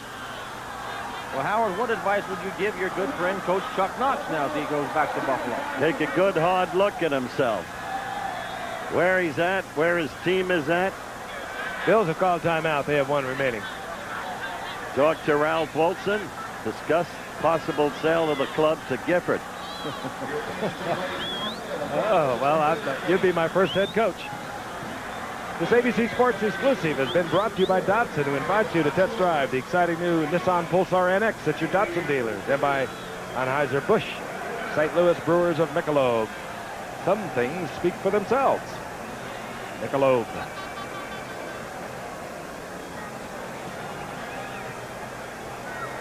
Most of the fans have already left the Orange Bowl. And of course, we'll be looking forward to a pair of games next week as we look at the forlorn Picture of Will Grant, the fine center for the Buffalo Bills. Short season, nevertheless it hurts. Yeah, Joe Ferguson, another tough night. Executive producer of ABC Sports is Roone Arledge. ABC's NFL Monday Night Football, produced by Bob Goodrich, directed by Chet Forty. Technical director, Joe Chavo. Associate director, Jack Graham. Technical manager, Coach Coltrane. Unit manager, Erman Norris. Telecommunications manager, Frank Adamo. Assistant to the producer, John McGinnis and Kim Belton. 2nd down and 9. The ball goes once again to Rich Diana. Rich Diana. Not too speedy, about 4-7. That's the final timeout for Buffalo. But talking about Rich Diana, I think, Howard, you know quite a bit about him. He was averaging 187 yards per game last year. Little slow, perhaps, but Don Shula wanted to take a look at him, so he picked him up in the draft. Got him in the 5th round. We'll thank our statistician, Peter Rucco. Busy hands tonight. Graphics, Steve Hurt, bringing you a lot of that information you've been able to pick up on your screen tonight. Our spotter, of course, Steve Bazika. Don Shula going all the way tonight with David Woodley. And I know that pleases his old shoes to be able to stick with his quarterback the entire way. It's what he would like to do. He'd like for Woodley to take over this team and be the quarterback of the present and the future and keep old Strock on the bench. You get pretty good at analysis of quarterbacks, Fran. What's his prospects? He's going to have to develop a touch better than he's got. Well, the tough thing for Woodley is he's had to come to a contending football team as a young quarterback. He hasn't had a chance to mature and develop. His teammates expect to win right now, and he's just not mature enough as a quarterback to help them that much. Very frustrating in trying to grow up in that situation. He is going to have to develop a touch. He's got good athletic ability, but he doesn't throw the ball well enough with touch to play consistently well in this league. 27-10. Miami over the Bills. The Bills can no longer stop it. 1:31 remaining in the game. 3rd down and 2. A 1st down, and that will be the ball game. And Diana will get it. Diana inside the 10-yard line. 5'9", 220-pound, record-shattering running back from Yale. You think my Yaleys can't play, huh? I've always had great respect for them. Number 2 draft choice of Dallas, linebacker Jeff Rora. Kid's got a real future. This kid gets opportunity. You'll see him bulldog his way through the league in the manner of Gary Fenton. And Spagnuolo did not show poorly yesterday against Dallas. Rather, he showed brilliantly. If they come from Yale, Frank. Well, there are other schools up there, too. I've never heard Howard mention one. Woodley drops on 1st down. Seconds will tick off. They'll need to do it one more time. I think Buffalo still wants to call timeout. Wait a minute, we got a flag in the end zone for something. They had no timeouts. There is a flag down. What is going on? I don't know. They're out there arguing. They're behind 27-10, 30 seconds left. Illegal procedure. They argued correctly. Chuck Knox shaking his head. Not an easy thing for Chuckaroo to take. He has been and is a great and respected. Chuckaroo. Wait a minute. Chuckaroo. Pardon me. Dandaroo. Donaroo. Giffaroo. Illegal formation. And Simpson, the complaining Buffalo Bill, got the flag. I'll have everybody in this booth crazy quitting out these 30 seconds. If we haven't heard about Joe E. Cribbs, though, have we? Been Joe Cribbs all night. No Joe E. Cribbs. They did not hear enough of him tonight.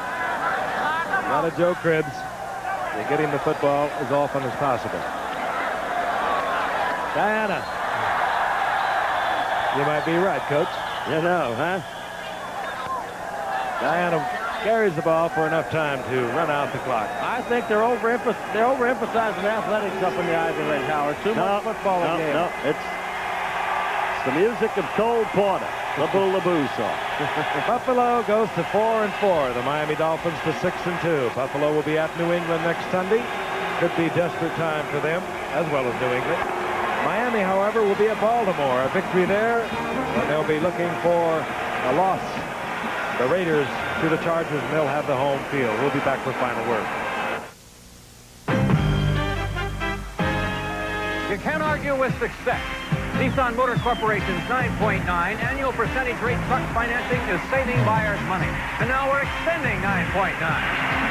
So you can still save from $900 to over $1,500 in finance charges alone on any new Datsun truck. So join the crowd while we still have trucks and you still have time. Datsun, we are driven. From backyard rocketry to space exploration. From horse-drawn trolleys to computer-run trains. Ideas that made America grow and made millionaires out of many who risked investing in them. At First Jersey Securities, we believe such investment opportunities still exist, if you know where to look for them. We do. We specialize in discovering America's emerging growth companies for today's investors with vision. First Jersey Securities. Come grow with us. Once again, the Miami Dolphins have defeated the Buffalo Bills 27-10. Remember, your ABC News Nightline after your local news. 11:30 on the West Coast over most of these ABC stations.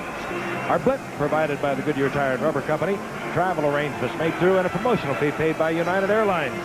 United flies more people to Hawaii than any other airline. That's what friendly skies are all about. This has been a presentation of ABC Sports, recognized around the world as the leader in sports television. We'll see you next Monday night from Minnesota with the Cowboys.